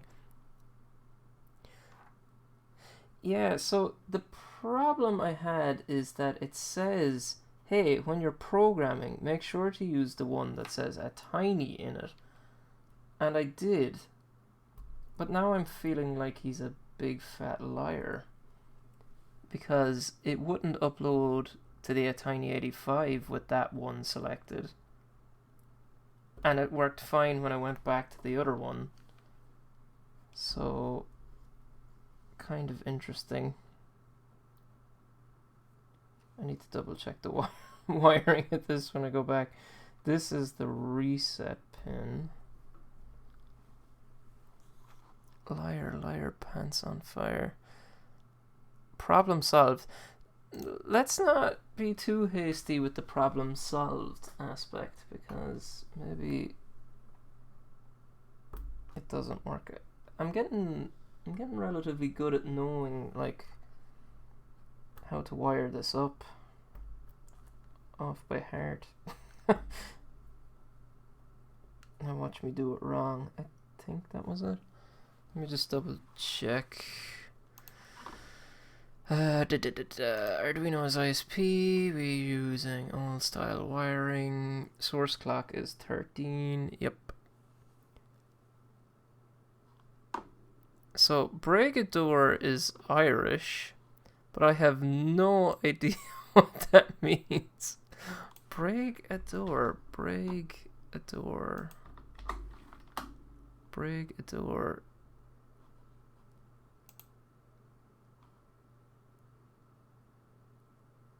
Liar. I have never come across that word in Irish before.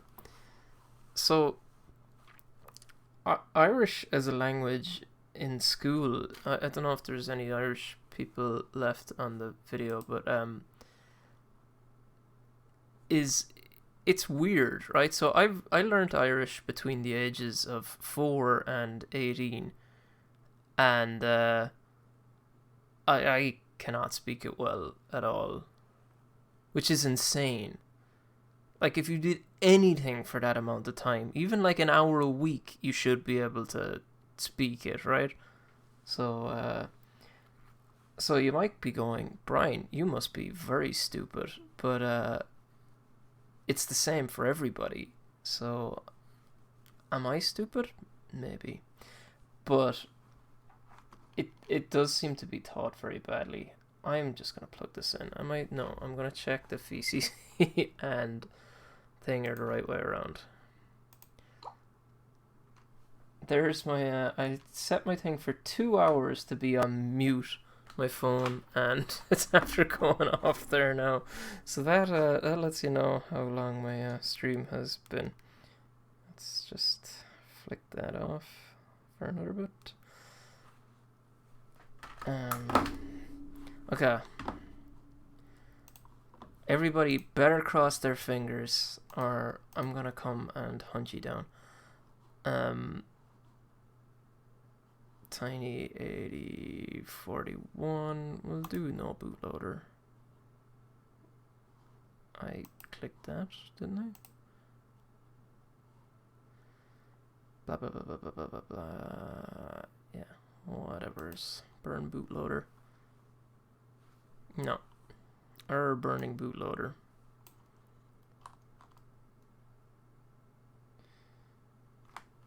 So there is something wrong with my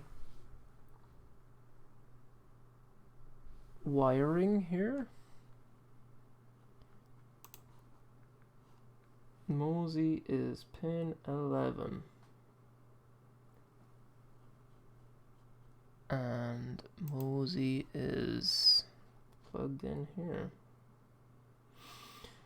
Oh, I'm heartbroken.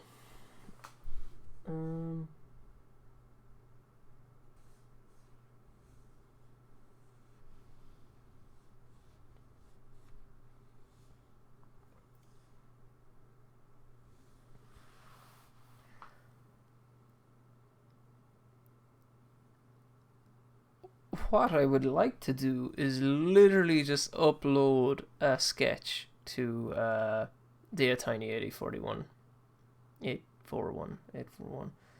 That would be, like, ideally when I started I would have wanted to get a bit further than that, but no, now I'm quite content that if I could just program the board I would be happy.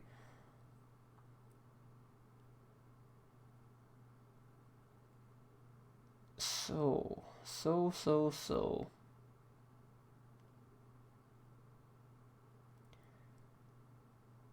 My Arduino as ISP is working.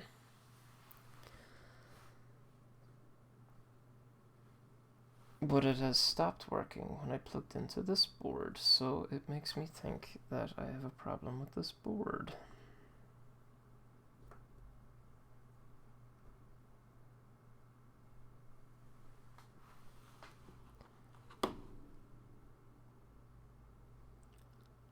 To be sure, that is that is what we say all the time here in Ireland.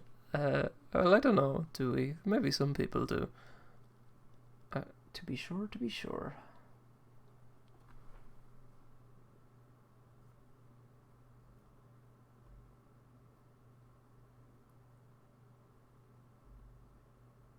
This breadboard seems kind of crap, but anyways. Let's just magically burn the bootloader again and it's gonna work this time. Boom! I don't know what I did. I literally just did it again and it worked.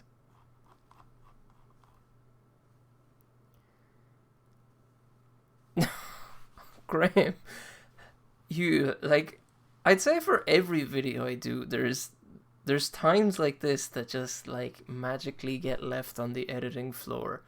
And, like, my plan is to make this video, my plan is to make a video around this chip if I like it.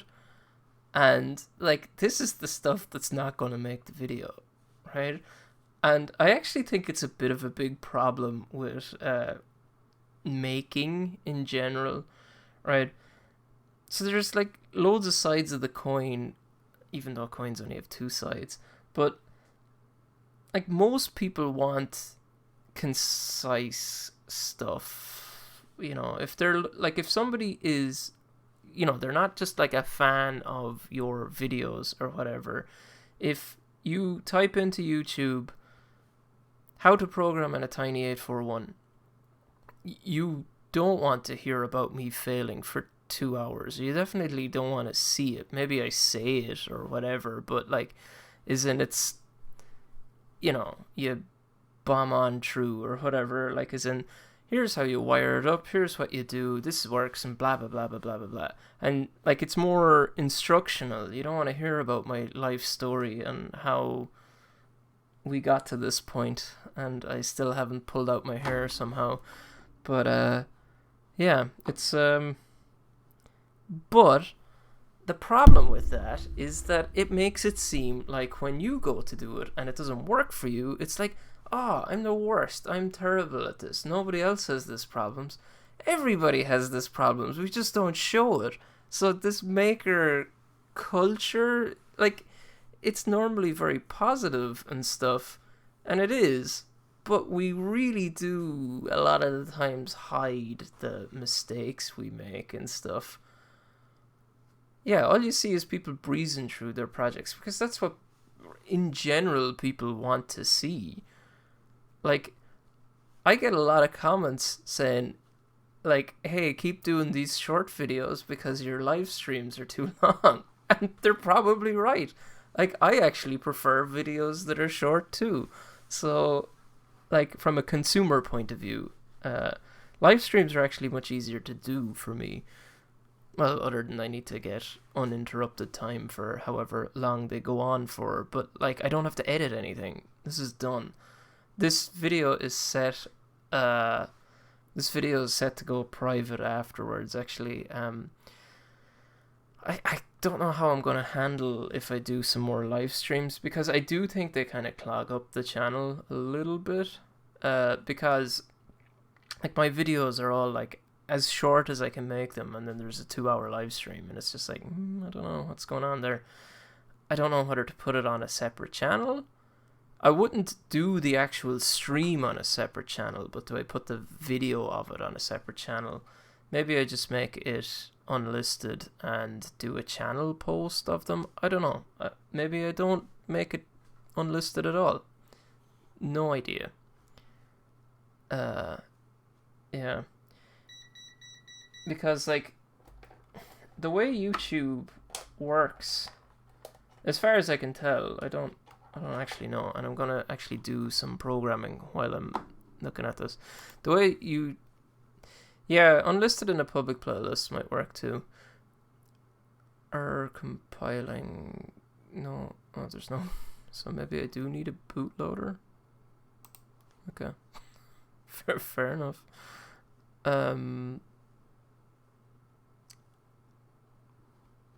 OptiBoot. What was I talking about? It flashed 2 times in a row.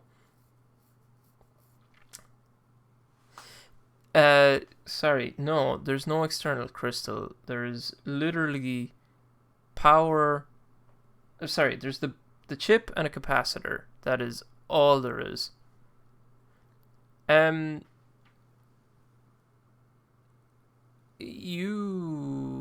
I'll definitely make it available, but it just mightn't be on the public thing. You know, as in, like, if you go look at my videos. But, like, I did have a playlist. I think I did have a public live stream playlist, so it will be available. If for whatever reason you can't find it, Gavin, just message me on Twitter. I'll gladly give it to you. Okay, so now I have a bootloader. So can I just upload this Blink sketch, please? Where's my pink LED gone as well? Which one of you stole it? Dave Darko, even though he's not here. I'm looking at him. Where did my pink LED go? Guys, it's looking like I'm going to have to use a non-pink LED. It's sacrilegious. Where did it go? I don't even have that much stuff on my desk. Let's take out another one. An error occurred. What happened? Because it seemed to be going so well.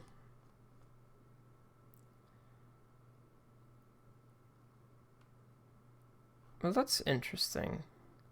Device signature 1E.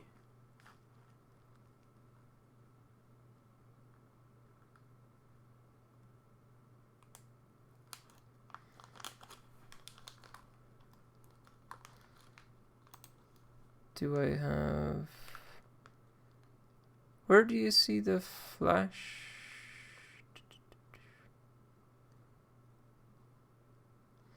So the device signature doesn't match. 1E9F0 or 1E950F. Was it definitely the 841 that I got? Because I have 441s as well, but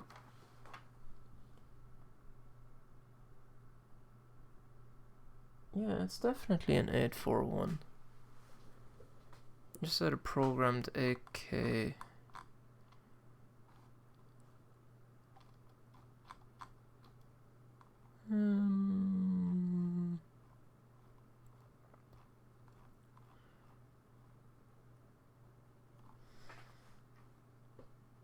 I could override the check. Doesn't seem all that wise, but I could do it. I'm crazy, I'll do it.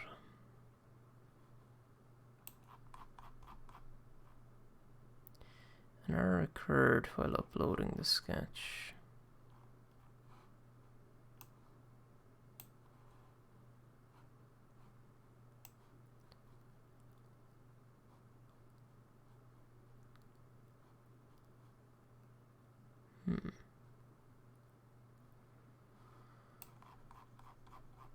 What do we think about that? I think, well, yeah, AK sounds way too big for the bootloader, but maybe that's telling the bootloader how much flash memory it has or something.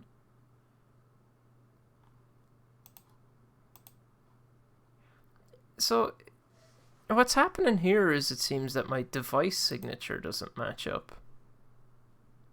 Right? They're close, which makes me think they're like in the same family or whatever. But Google, I think Google probably is a good call on this one. Device signature.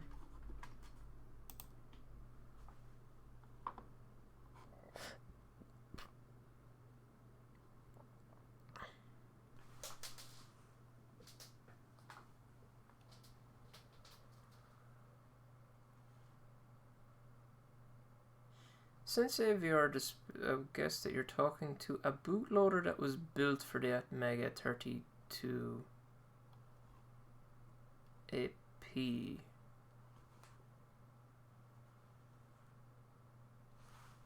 after losing another pink LED. I found this one. So maybe I'll try burn the bootloader again.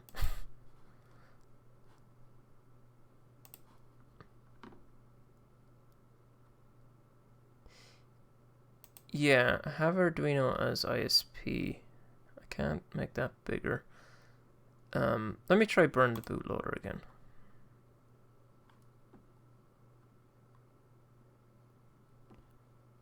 Writing flash 8192.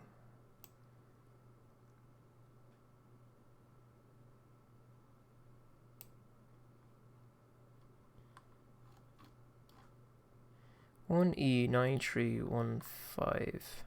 Probably T841.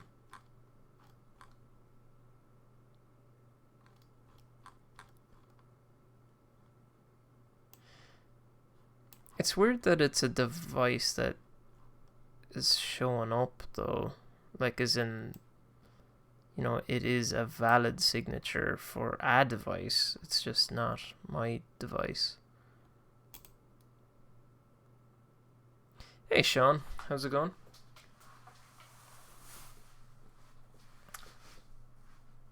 It's going, that's weird, right? So when I burn the bootloader, so take note of this, 1E9315. When I burn the bootloader,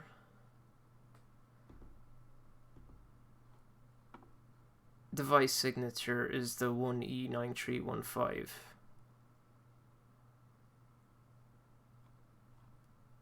But then when I go program it, it's a different one.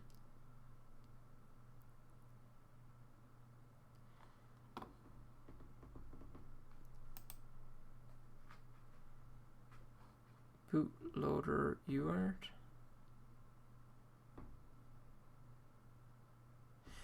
So this is verbose. This is verbose output on AVR dude because I just have it. I have that flag set in Arduino. Bootloader returns the device signature. Which bootloader did I use? So I'm just using this Opti boot one that came with it.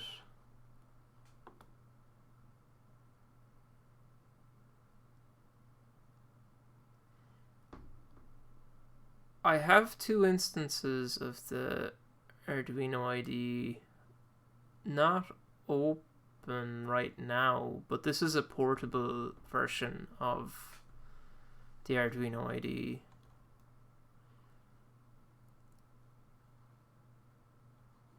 Like these are all, I can close out these ones, but no.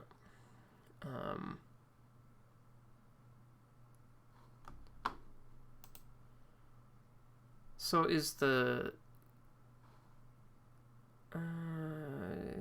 maybe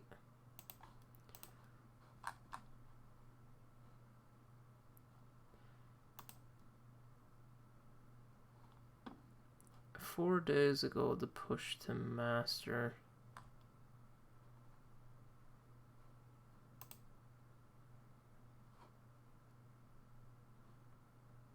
Did they fix something?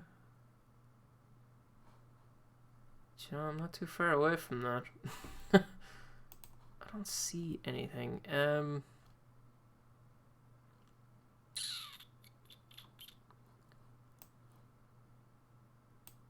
So, like, is it possible that the bootloader is wrong? I also find it weird that it was complaining that it didn't have a bootloader when I wasn't using this Opti boot. Would it not just flash the entire chip? It has an internal one. It supports up to like 20 or something external, but it has an internal 8 megahertz. VCC greater than 4 volts. My VCC is greater than 4 volts. Maybe that's what's wrong. Or maybe I'll lose this chip forever. Have I tried restarting? One of my very first streams, I had to restart because my boards weren't being recognized by my USB. And that's a big problem when you're live streaming, right?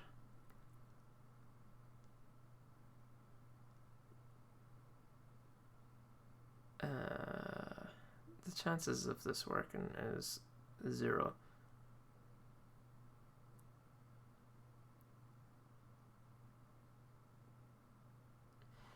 Yeah, it's still reporting back the wrong signature.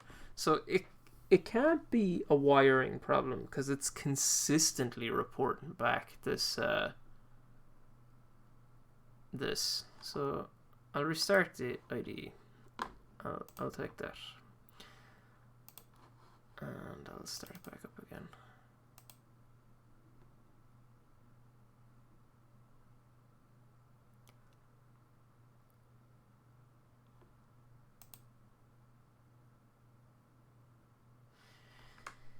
Yeah, well,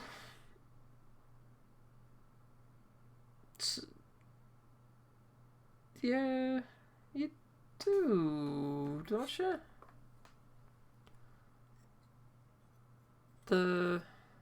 There is a 10 UF cap on ISP programmers to isolate the reset.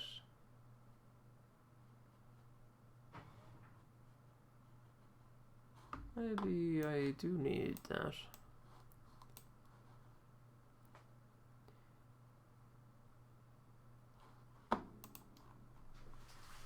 Maybe couldn't hurt, right? 10 UF.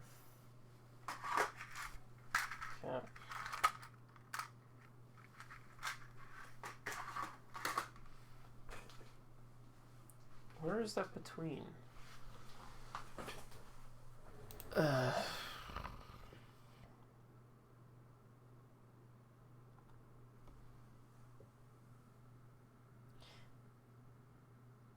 Yeah, I don't know. I remember my Attiny programmer. I tried no bootloader. Here goes Mr. Organized. Well, because I was able to get the 10F cap. Just have a lot of stuff. I must. Speaking of like short, concise videos that are like teaching things, I must do a completely random one day and reset the ground. On which thing? On the reset pin of the microcontroller?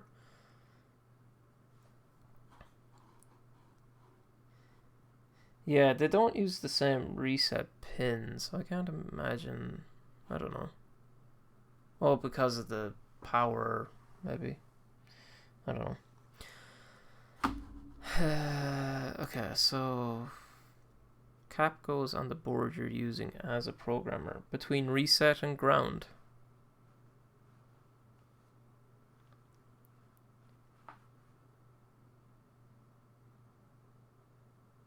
Is it? Okay, so let's try program this.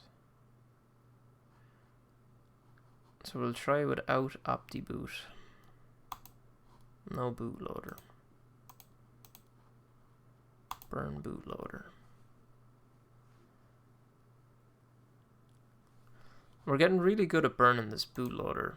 Bootloader can knock the bootloader out of the park every time.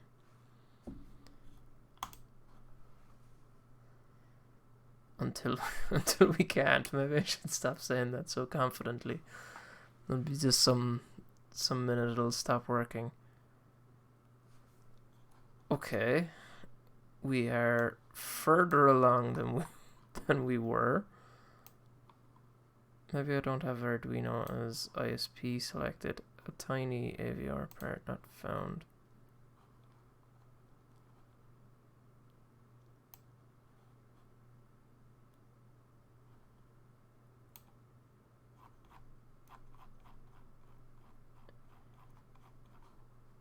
Okay, and if I upload using programmer.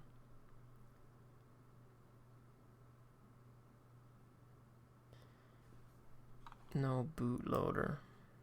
No file or directory. What if I just press that again?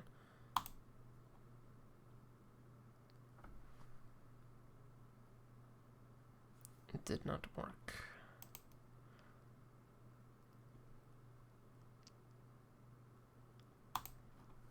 So I'm getting something different now. Now it's not working at all. So let's do a verify. It's set as Arduino as ISP.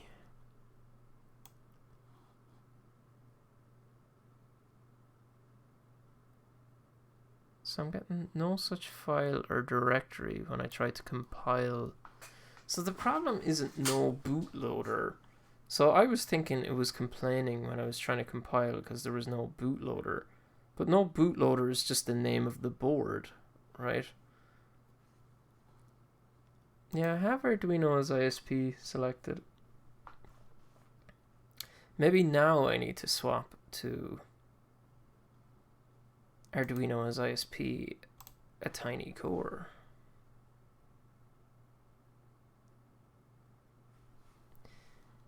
No.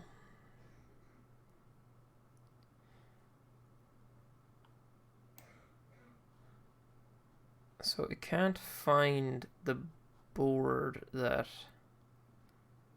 it's trying to use. What's going on here? Local temp Arduino build 306996. So the error is, can I zoom in more than this? AVR GCC, it can't find this file. No such file or directory. It's just this big long whack of a file. It seems insane that there would be a file called that. We open it up and see where it goes. And losing. What did I lose there? My pink LED, and I lost it again. I'll throw that up there for the minute.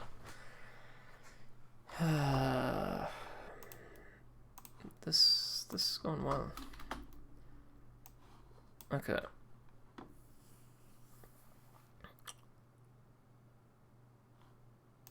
So it's saying to step up one. Arduino cache core Attiny blah blah blah. This is mental.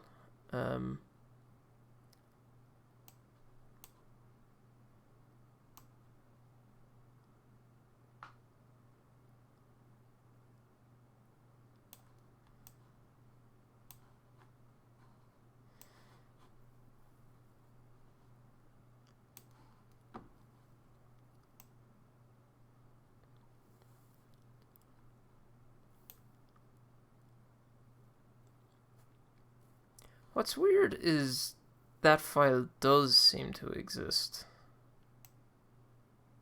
Is it exactly that file? Oh, maybe it's not exactly that file.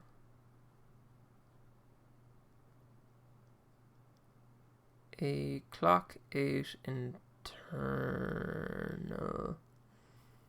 clock 8 internal ESA variable.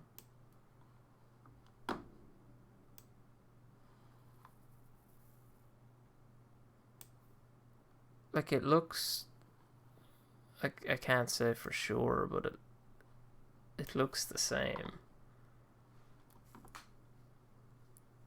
No such file or directory, but it does, it exists.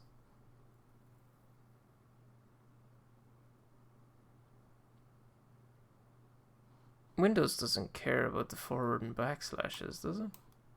I don't think so.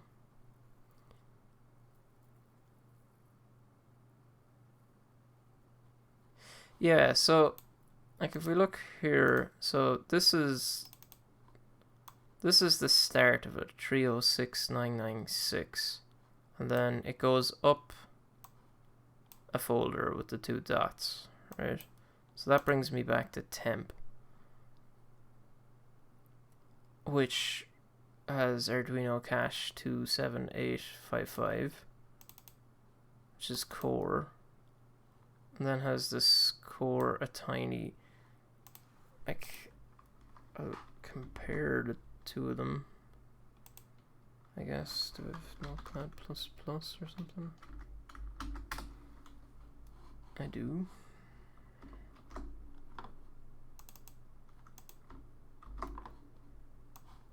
That's that one. That's the actual file as it appears. That is an insignificant amount of this.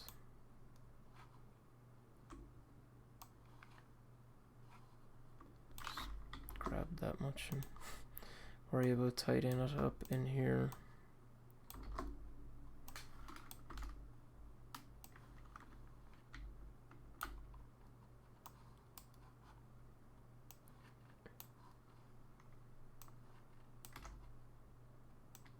It's the same length anyways. It's not the same though, is it? Because it would be highlighting it.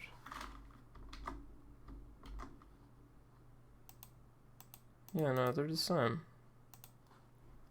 So why the ID isn't finding that? I don't know. Restart the ID. I literally just did, but sure.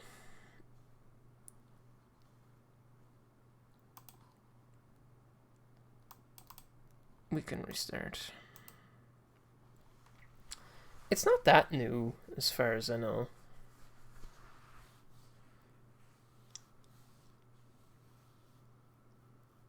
I don't know how new it is, but I don't think it's that new. So here we go. Yeah, everything was the same. For sure. Because even the first stuff, like I pasted that in to get to there at all. Arduino's ISP. Will I burn the bootloader again? I shouldn't need to, right? Just compile the sketch, see how I get on.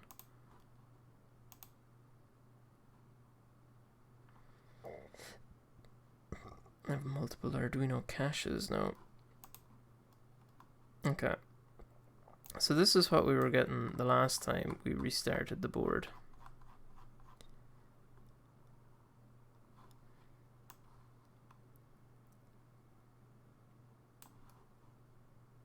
So do I need to update AVR dude?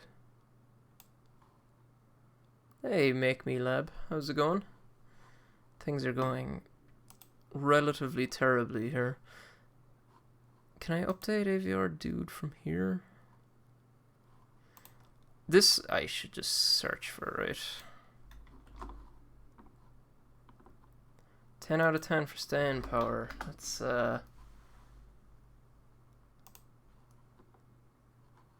Alright, so I'm after finding a post on this thing.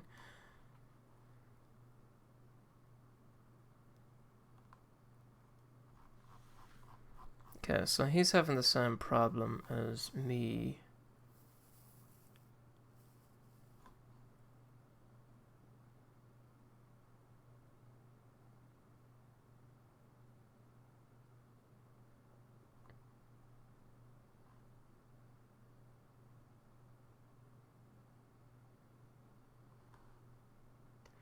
Or maybe this is the part I need to swap to this thing.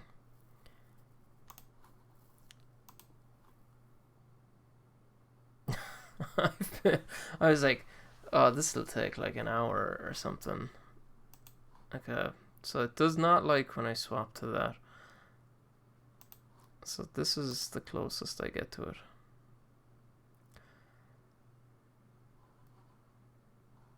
Okay, so maybe if I close it down, stand on my head, I'm gonna open it up.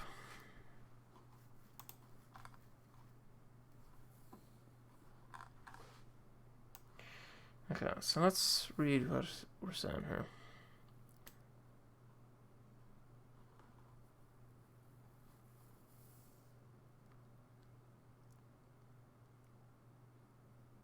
You must select a programmer with Attiny modern after its name. Okay, so I do need to select this programmer. It just doesn't seem to like when I use it.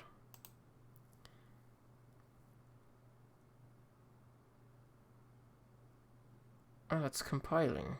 So it doesn't seem to like when I swap between the two of those. Oh, you're joking me. Selected port doesn't exist? Yes, it does. Protocol errors.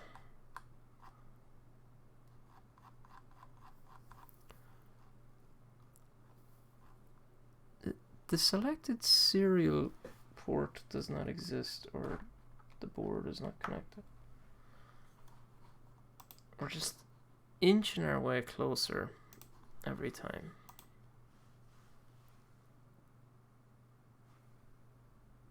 And now we're back to having no bootloader. Or this error message. This is mental.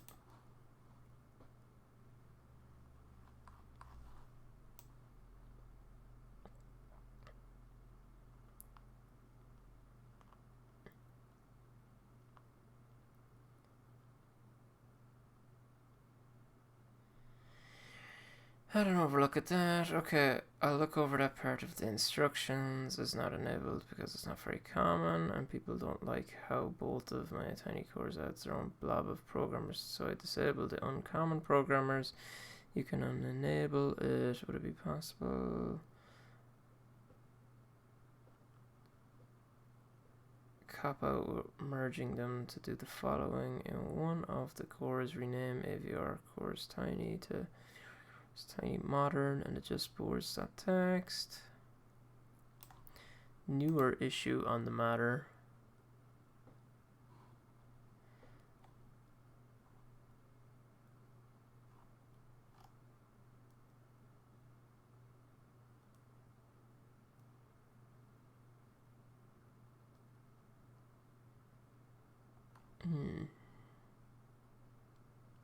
He closed it. Anyways, whatever happened. Okay, what do we want to do? Let's open the Arduino IDE again. Yeah, let's try burn it with a bootloader again. No, when we burn it with a bootloader, it gets an invalid signature. That I'm probably going to need to raise a defect about. Okay, we're going Arduino core as ISP.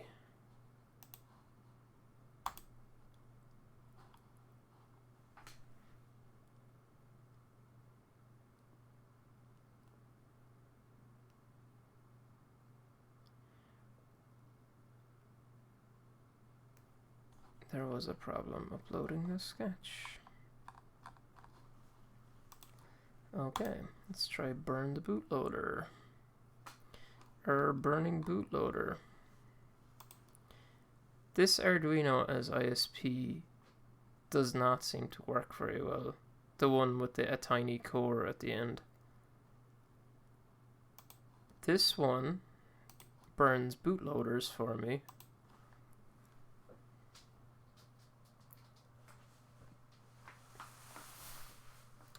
There's some updates to my boards and my libraries. Then when I try upload with it,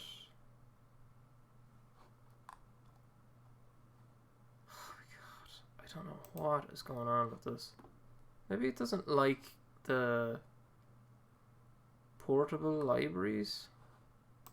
Like, I've never had this problem before where it just can't find the thing I'm trying to program with.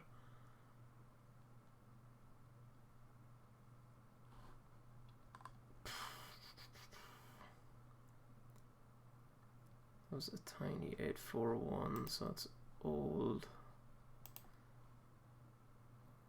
Tiny core. What issues does he have?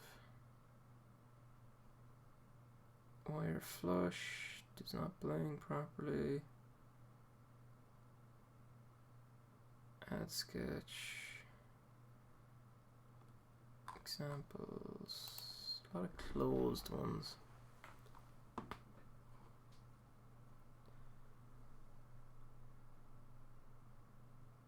USB programmer pins.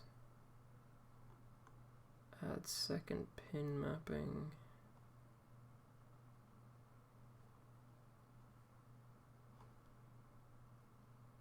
Unable to burn bootloader on Mac. Closed for now.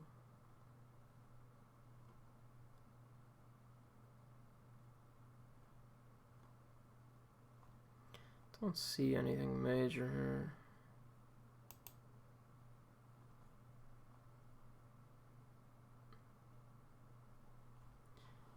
I'm obviously doing something wrong. Device signature error.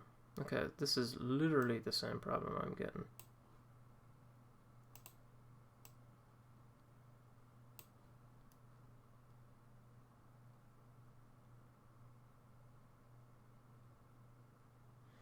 I didn't disable reset.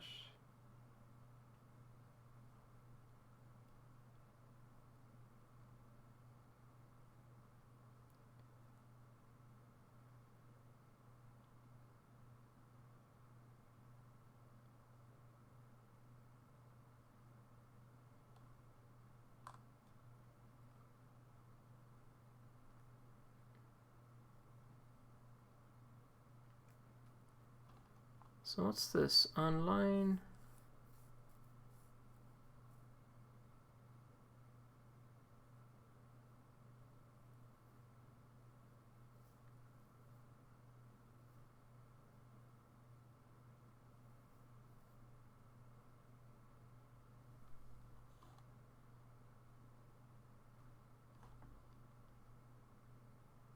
So it's possible that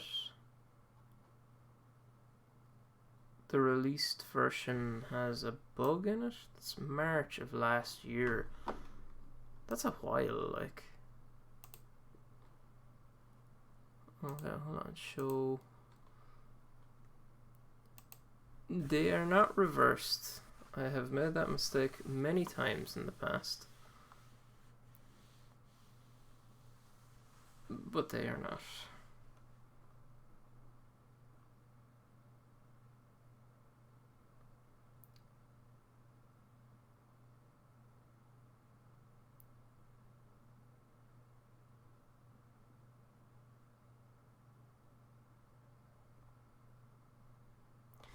To install the bootloader, connect an ISP programmer to ISP header, select the board and clock options you want, and do burn bootloader just like any other AVR. Yeah, we've done that.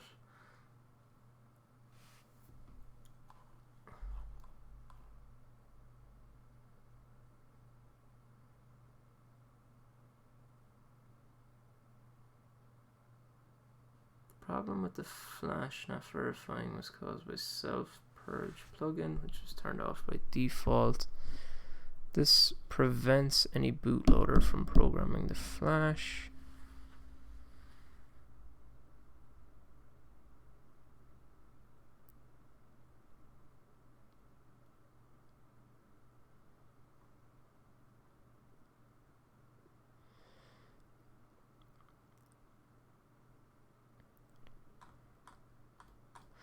What was the original problem this person is having?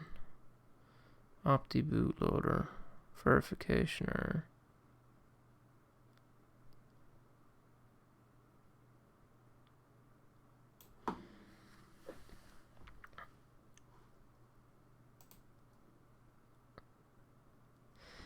Yeah, I can't flash it. I've a lot of different combinations of it working, not working.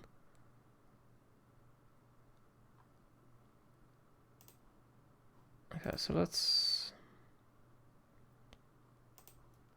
go into my app data, local Arduino 15, packages. I guess it's a Attiny, is it?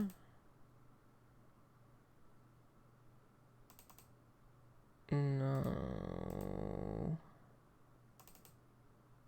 Microcore, hardware, AVR, 103, DigiStump.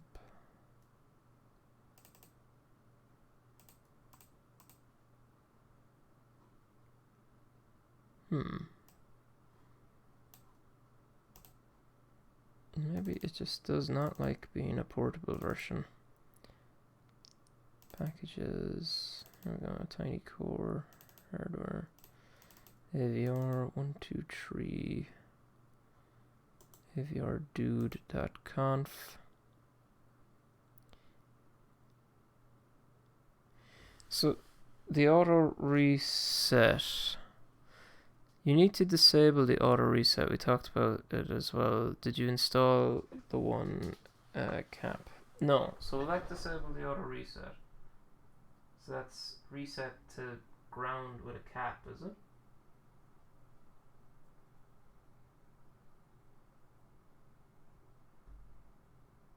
I can do that. Let's plug out this.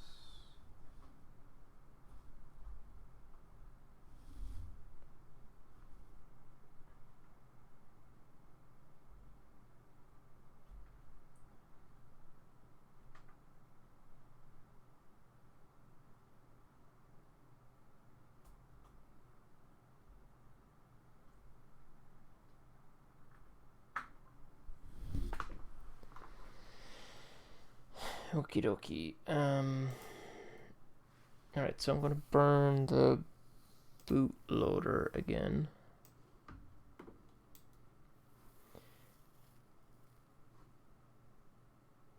Okay, let me just look at a tiny programming shield.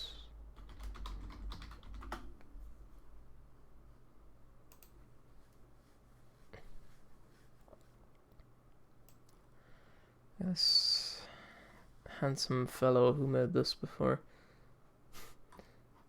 I have a wiring diagram here somewhere between reset and ground. Okay. 10 UF cap. Okie dokie. So that's what that does. Right, so we're gonna go to no bootloader. We're gonna go to OptiBoot. We are going to burn bootloader.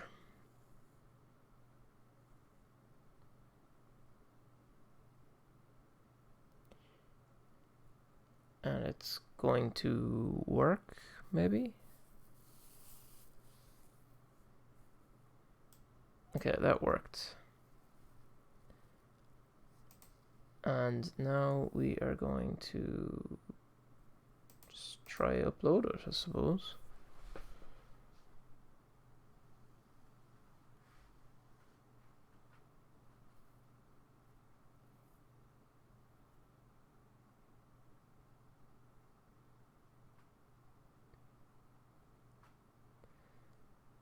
I don't like that it's not doing anything. Programmer's not responding. Just plug it out, plug it back in again. Try again.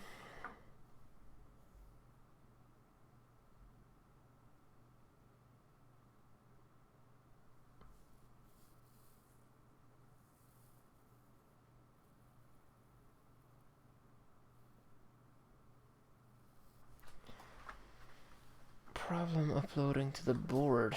So how did we get to the point where we had it failing verification? Those Arduino as ISP.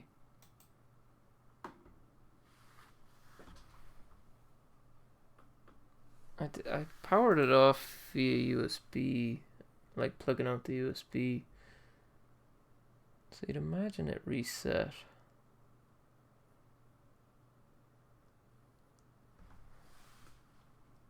Maybe removing the cap for the programming would work. So we now are capless.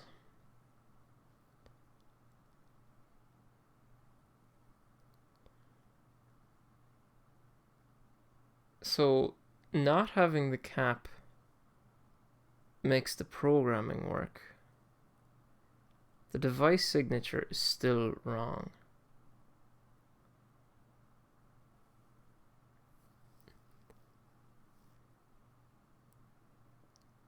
So this is the problem we were having before, that the device signature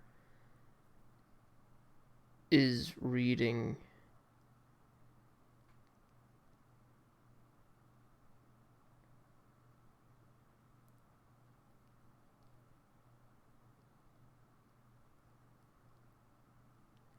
problem is the bootloader is listening on one of the built-in UARTs on the 841 and not on the I2C that the programmer is using.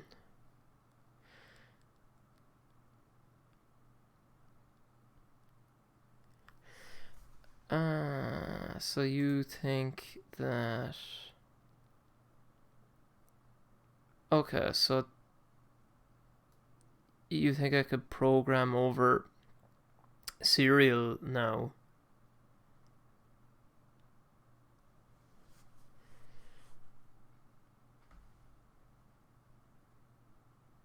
Yeah, reread that answer on GitHub.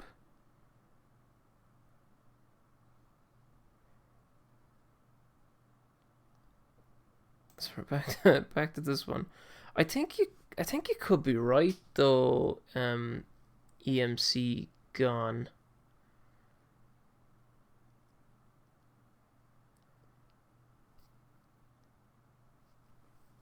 That I wonder if I hooked up a USB to serial adapter to the UART pins, what would happen. So if I bring back in this cap now, make sure I don't break anything.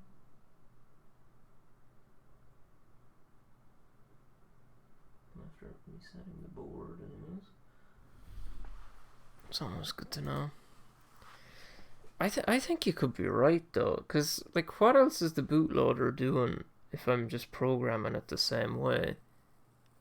It must be expecting to be programmed over serial at this stage now.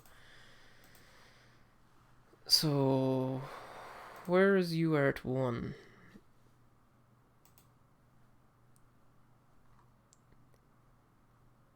Because it has 2 of them, and I've selected UART 1. So TXD 0 and RXD 0. So these 2 pins. So we could give this a go. We could continue to power it from the... That won't work. Think, Brian, think. Right, so I need male to females. So what I'm gonna do is I'm gonna hook up a USB to serial converter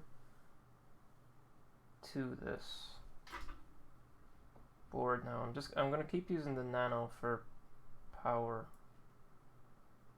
just because it's handy. So I'm connecting to ground, RXD and TXD of my USB to serial converter. So I'm just going to comment out the grounds somewhere. Don't need the reset pin. Now I need... So TX of this thing, which is orange, is going to go to RX of this one, which is 1, 2, 3 in, and you're going to go into TX.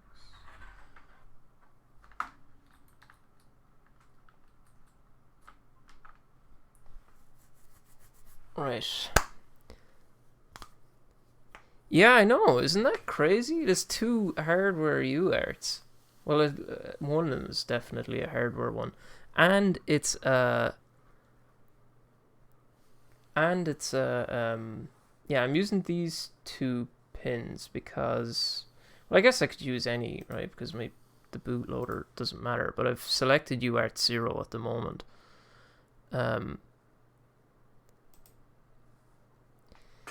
Yeah, so it seemed to be picking up the bootloader of my programmer. So COM port 10. Oh, I need to power on this.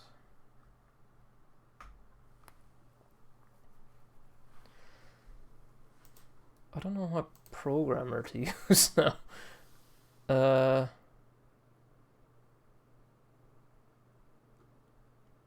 What programmer do I use now? Arduino ISP? I don't know about that. AVR ISP, maybe? COM port 10. Programmer shouldn't matter. Okay. Fingers crossed.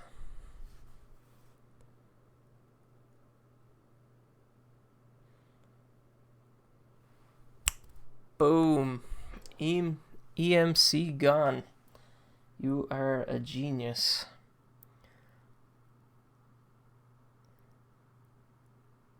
Arduino is ISP. Right, so let's make sure it's actually blinking. That would be good. So that is positive.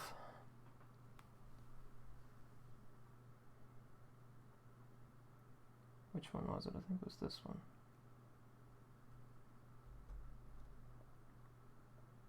Doesn't seem to be doing a whole lot of blinking. I am potentially not plugged into the right one.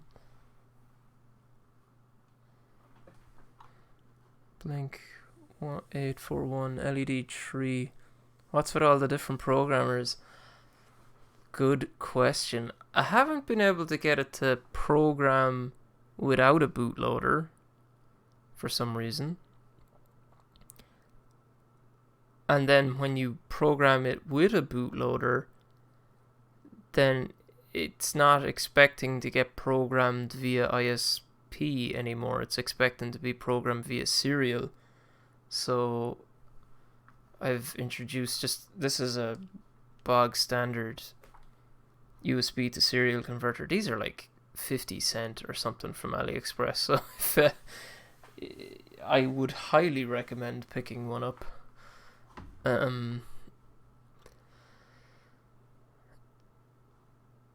So the 922 is the sketch, and it's also not working. Or else I have I have this done out wrong. Oh, it's in the wrong pin. That'd do it.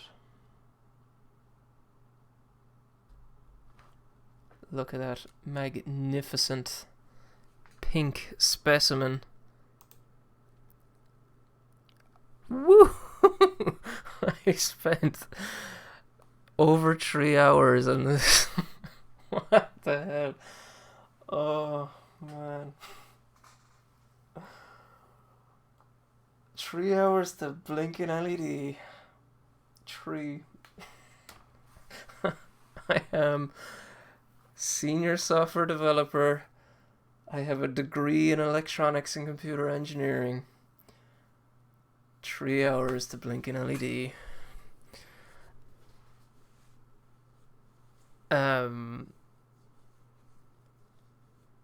Use a dedicated pin. Well, I hashed to find a tree there. A 3 even. Yeah, blinking is like the first thing anybody should do with anything, right? Like now we know we can program it. So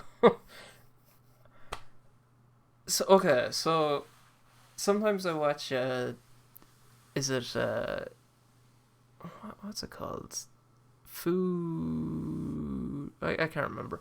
This lady on YouTube who like recreates like Kit Kats and Oreos and stuff like that, and at the end, like she's trying out loads and loads of different stuff to try like capture the proper wafer of a Kit Kat or whatever, but at the end then she goes back and goes like here's what I did. So what we did was we uploaded the bootloader with the Arduino as ISP. We burnt the bootloader and we burnt it with the bootloader. So bootloader. So here is my settings. I have the OptiBoot enabled and I burnt that. So that was me finished at that stage. So I've burnt the bootloader. Then what I have done is I've connected a separate USB programmer to the serial pins of the Attiny 841. So I'm connected to TXD0 and RXD0.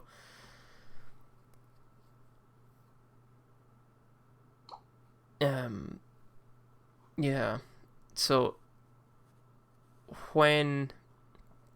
do you know the way, like, when you're programming an ESP8266, it doesn't care what, like, programmer you select, it just does it, right? The same thing was happening with this bootloader. right, it was ignoring the fact that I was selecting Arduino as ISP, and it was just using the COM port I had selected to be the programmer, and it was going, hey, what's your device signature thing that's on my COM port? And the Nano was going, hey, my device signature is this. And the Arduino IDE was like, it shouldn't be that. Because it was looking for the serial pins of this thing to report back its device signature. So yeah, like the bootloader's on it now. I can now reprogram it using just the USB to serial all the time. I also figured for an A85 you don't even need a bootloader, but fuses are wrong and UARTs communicate too slow. Yeah, you need a bootloader? I never know. I guess depending on what you want to do, like if you want to use the DigiSpark stuff, that comes with a bootloader, right? So you get all the nice HID stuff. So it seems kind of worth it in that scenario. But I guess it does take up space and probably makes your boot time slower. Okay, so that's an Attiny 841. We might do some more playing around with this at some stage. I am going to go to bed because I'm pretty tired. My daughter is very liable to wake up several times tonight, as she has done for the past week, and with my wife being relatively heavily pregnant, I will probably be the person getting up, so if you don't hear from me in the morning, I am probably in a coma. Yeah, thanks everyone for joining and all your help. I did have fun, even though it was ridiculous how long it took. But yeah, Tiny 841 is $1. We can program it with the Arduino IDE. It has 2 UARTs. It supports I2C slave as hardware. It could be interesting. Yeah, 5-minute recap. I could probably do it in like 1 minute. I still don't know why it doesn't work without the bootloader. The Arduino as ISP should work without the bootloader. I don't know what was happening there. But, yeah. Anywho, I've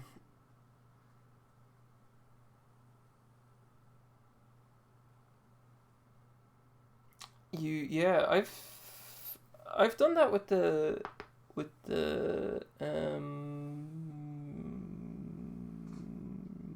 it called?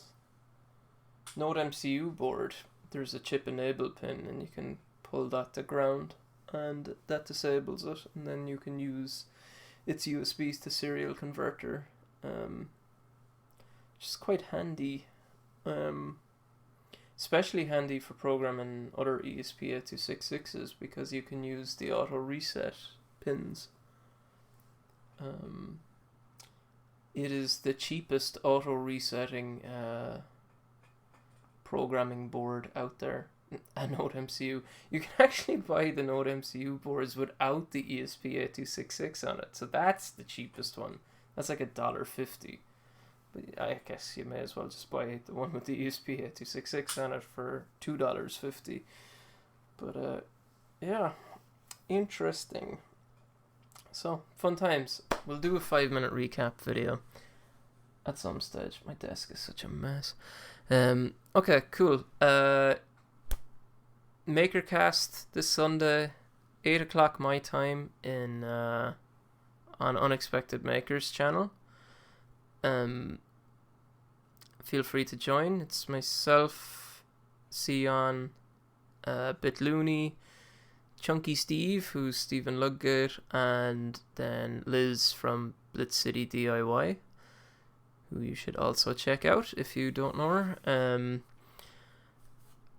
Next Wednesday, Hack Chat on Hackaday.io with me, talking about Tindy stuff mostly, but I guess if you come along and ask whatever you want, I'm not going to not answer you anyways. So presumably they'll allow it.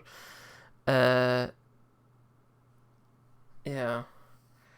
If you don't want to use the bootloader, you have to upload using programmer. I've never had to do that before, but I trust you. Okay, so if I don't want to use a bootloader, so I should go to this, no bootloader. I'm gonna burn my bootloader.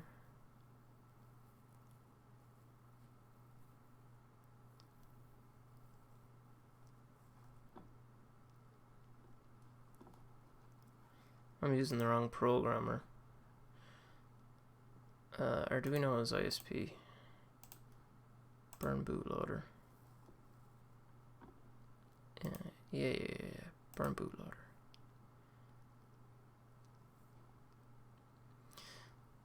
Bootloader is burnt. Now upload using programmer.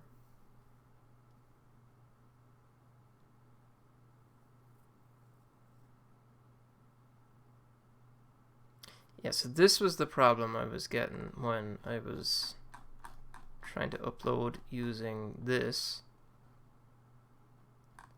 There's no definition for the 841, but then I guess you go use this guy's one. It's probably gonna say it can't find the file, because that's what was happening every other time I did this. So I'll close it, open it up again.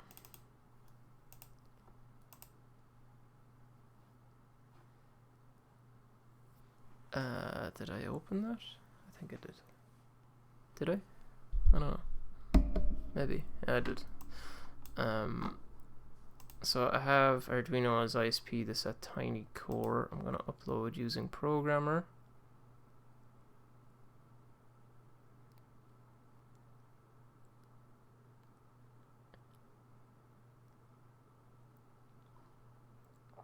Selected serial port did not exist or failed. I don't know what's happening with this. Like, I feel like this should work, but it is not working. So I don't know the answer to that question. But yeah, at least we have some way of programming it. Probably a more convenient way. Okay, cool. Let us finish off that. No access to serial on hold. Well, it's after doing that stupid thing where I can't find the file anyways. But anyways, I'm going to bed. It is 1:30 and I am tired. Yep, Makercast, Unexpected Maker's channel. There's dots beside his name. Go click it. Go to channel. The next video in the feed should be his thing. The Makercast. So do it. I will terminate all serial programs tomorrow and try it again. I will let you know in the 5-minute recap video. Yeah, cool. It is already Saturday, so when you say see me tomorrow, you will see me tomorrow on Sunday on Unexpected Makers channel. Okay, goodbye everybody. Thanks a lot for joining. Really appreciate it. I will talk to you again. Bye bye. Now I just need to find out how to stop this.